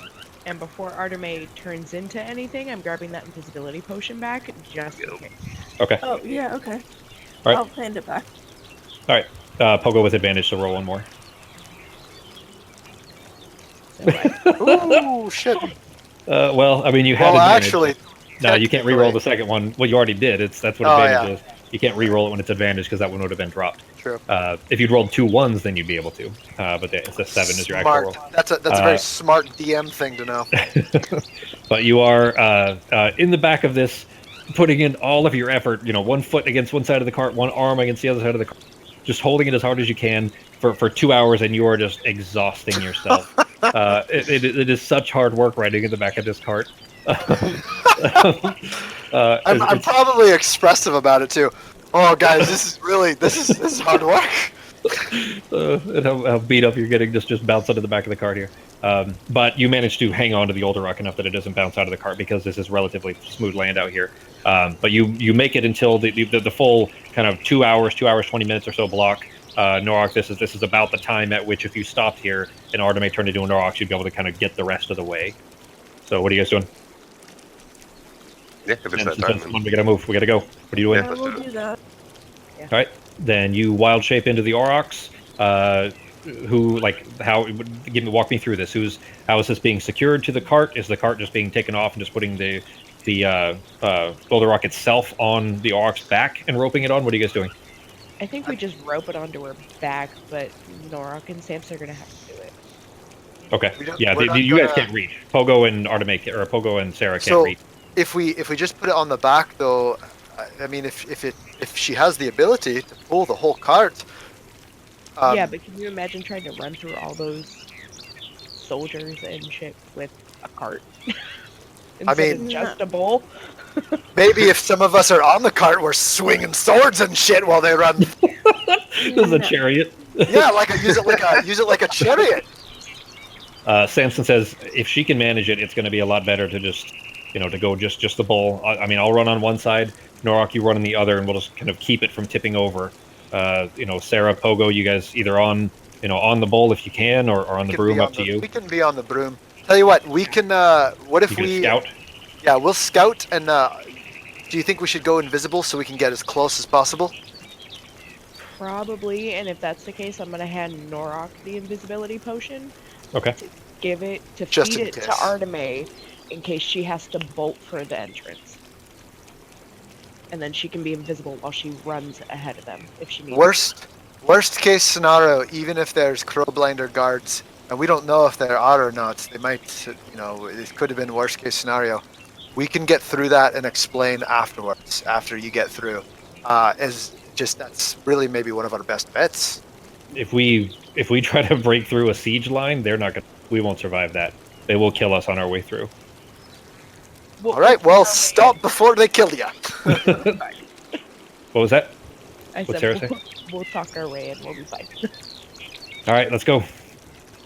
Arteme, you ready to? He kind of taps the bowl on the aurochs on her shoulder. You ready to go? Sure.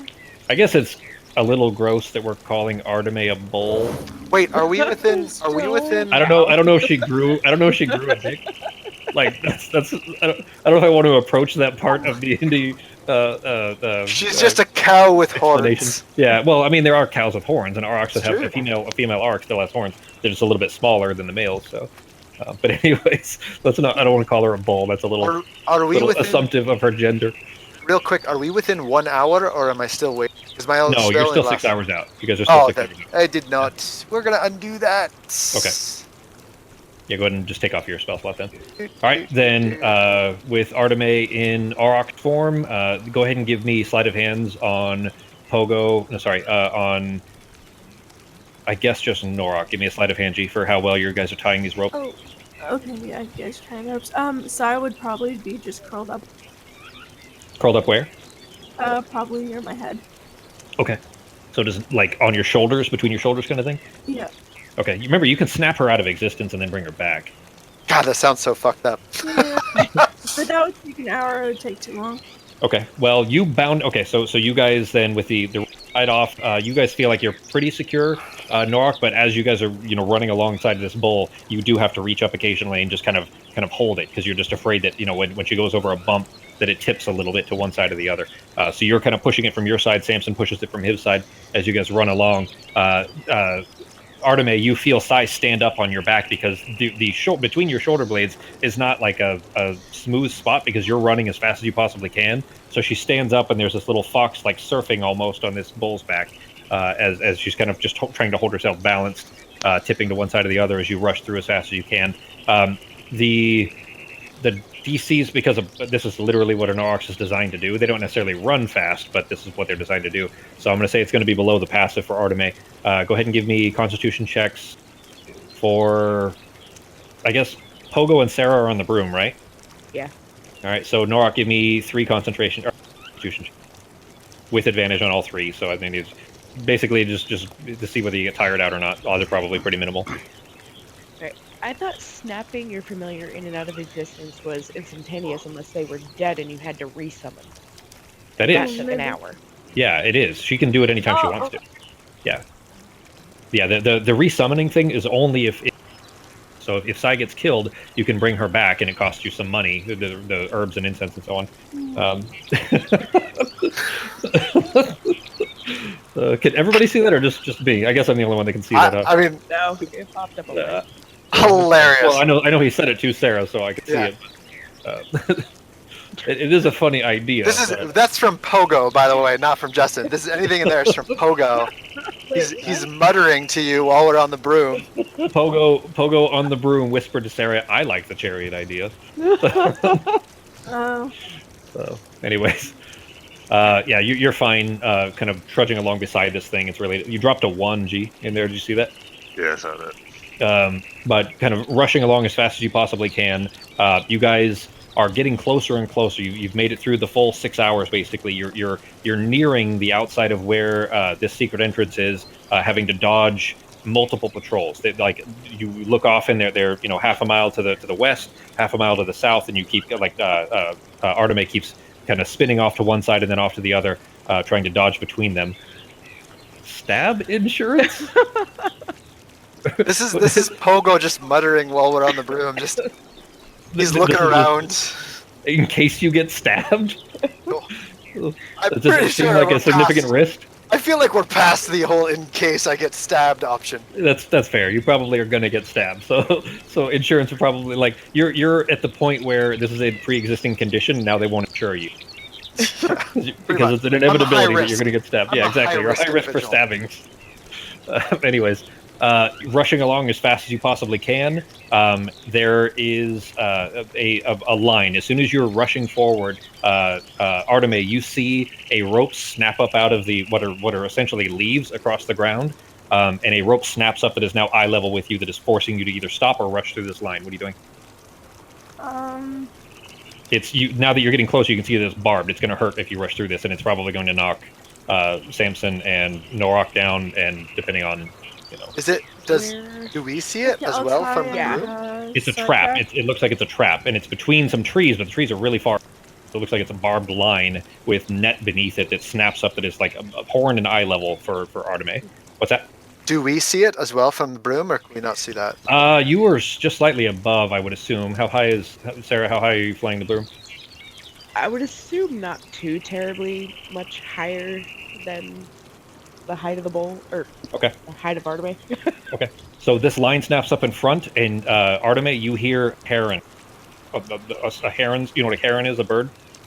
Yes. Okay, so you hear a heron's call, just bark out over and over again. It does it 3 times in a row, coming off from the east to your right.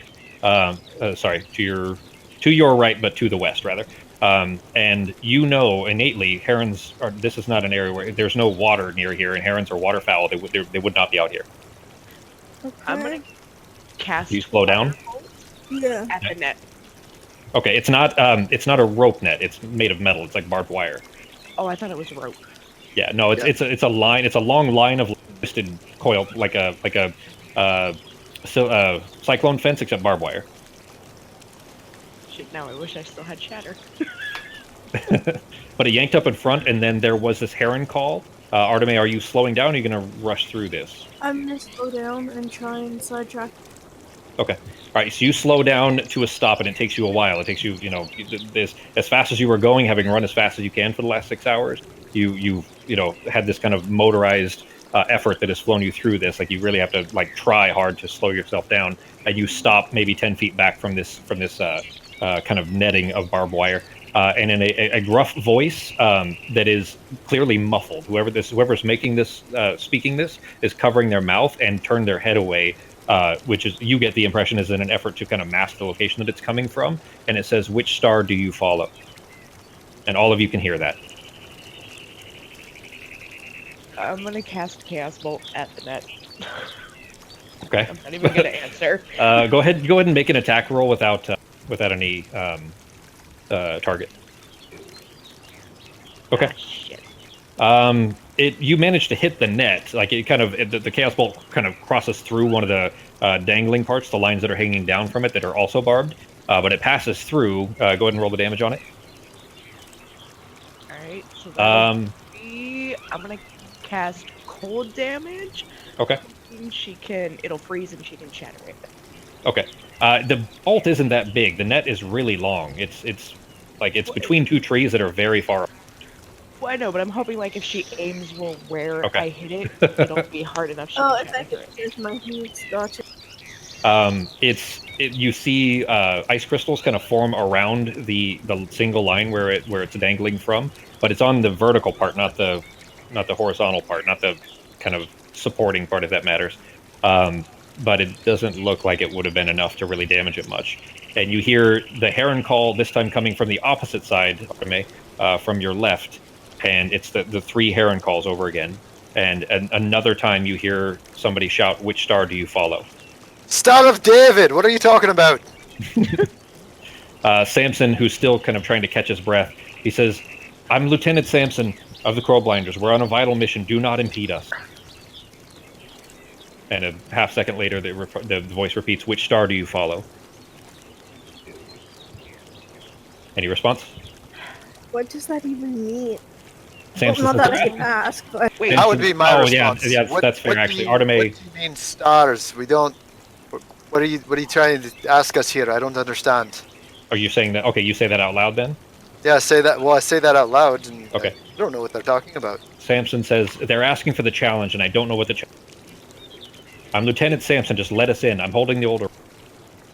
Listen, we have a device that's here to help the Crowblinders. Apparently, we're on a vital mission that we're gonna save a lot of people, and they're the good guys. So we're on the side of the Crowblinders. I'm just The gonna voice. say. Oh no, go ahead. Well, no, the voice just repeats. Which star do you follow? I'm gonna say. It's clear that they're losing Christ, David Bowie?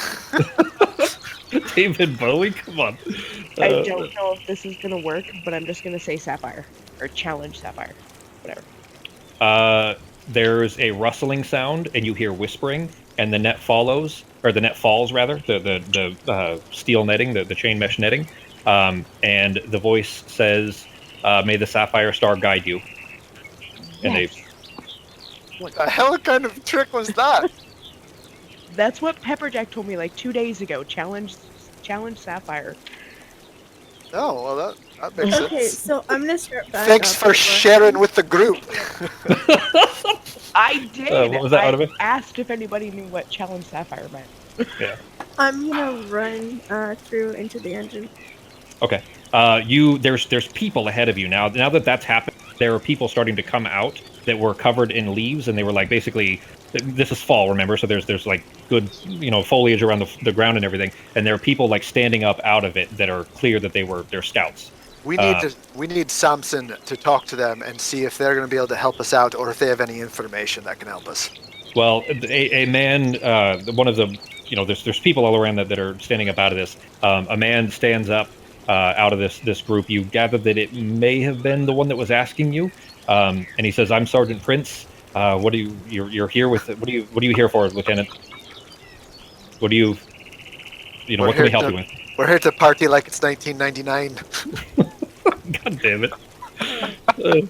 You know what? So far, to be fair, in all of this time, these guys haven't usually it's kind of a common what's the word I'm looking for? Like a tradition for players to make fun of names of NPCs and shit like that. Like you guys have seen enough Critical Role now between Justin and Becky for sure. I've seen 9 episodes. I'm all caught up, one shots and everything. I actually got a little scared because I was searching for episode 10 campaign 2 today, and it literally was like episode 78, and I was like, oh dear God, there's so many. You gotta wait. I'm not even caught up. I'm at 74, I think, right now. So I'm like 4 or 5 episodes behind. And then there's been 2 one-shots since then that I haven't seen yet either. So, anyways. I've seen everything. I'm like, that's true. Yeah. But because we're coming on time here, though, Sergeant Prince, is offering to escort you in through the secret entrance. But as you guys, you're still about half an hour away, and where we'll end tonight. As you're about half an hour away, though, through the shadows and in the kind of dim light, you see 2 great hulking beasts that are lizard-like, that are stomping forward. Each of these on 2 powerful legs with smaller arms jutting out of its chest and kind of a slack jaw filled with razor teeth. Each of the teeth is like a foot in length. These are giant creatures. And the leathery flesh of these creatures has rotten away in multiple places that are revealing bleached bone, and long dead viscera, whatever's inside there. But atop each of these beasts is a Mortrola soldier, and then marching agonizingly around their clawed feet are 4 Albashar that are still alive, but only just. These are the undead raptor-like creatures that the rest of you have seen before, called Iskil, which are a long extinct species, which are the first kind of intelligent civilization. But what's that? the Albashar are just people, right? The Albashar are just starving humans people that once they die, they turn them into more. Basically, but they haven't died yet. Correct. They're still alive. Ooh, so 4 of them. Someone's gonna convince them to join us. Well, so we'll get to that here in a second. But okay. Sergeant Prince, though, Sergeant Prince says we can't let them spot us or spot the entrance. We're gonna have to dispatch them quietly, or we'll have to draw we have to avoid drawing the eye of one of those flying beasts above us. And real quick, give me a memory check on Norok, please. This is where we'll end. Those are those things that we fought when What's-His-Face found us, right? Masetsu? So, Ben and Becky, you guys have seen these twice before. You saw them also in Mahadrakam and the Dwarven Underground. And then Fox and Ben and Becky, you guys saw these in the desert as well. Masetsu used 2 of these things to steal back the fangs of Sek, remember? Yeah. So, Norok, amongst the 4 Albashar, one of the 4 of them looks very familiar, and it takes you a minute to kind of recognize her. It's hard to tell in this dark, but you do recognize the one of the one that you do recognize rather is the nurse that worked for the doctor, and her name was Sorsha. Okay. In Dunskathak? No, this is from Noark's past, a long time before. Okay. Okay. Ben, you understand who I'm referring to, right? Yeah. Okay, that's it. You recognize one of the Alvashar, Okay. and that's where we will end it, guys. Cool. All right. So Sorry for the extra breaks of the fucking audio breaking and stuff. that's okay.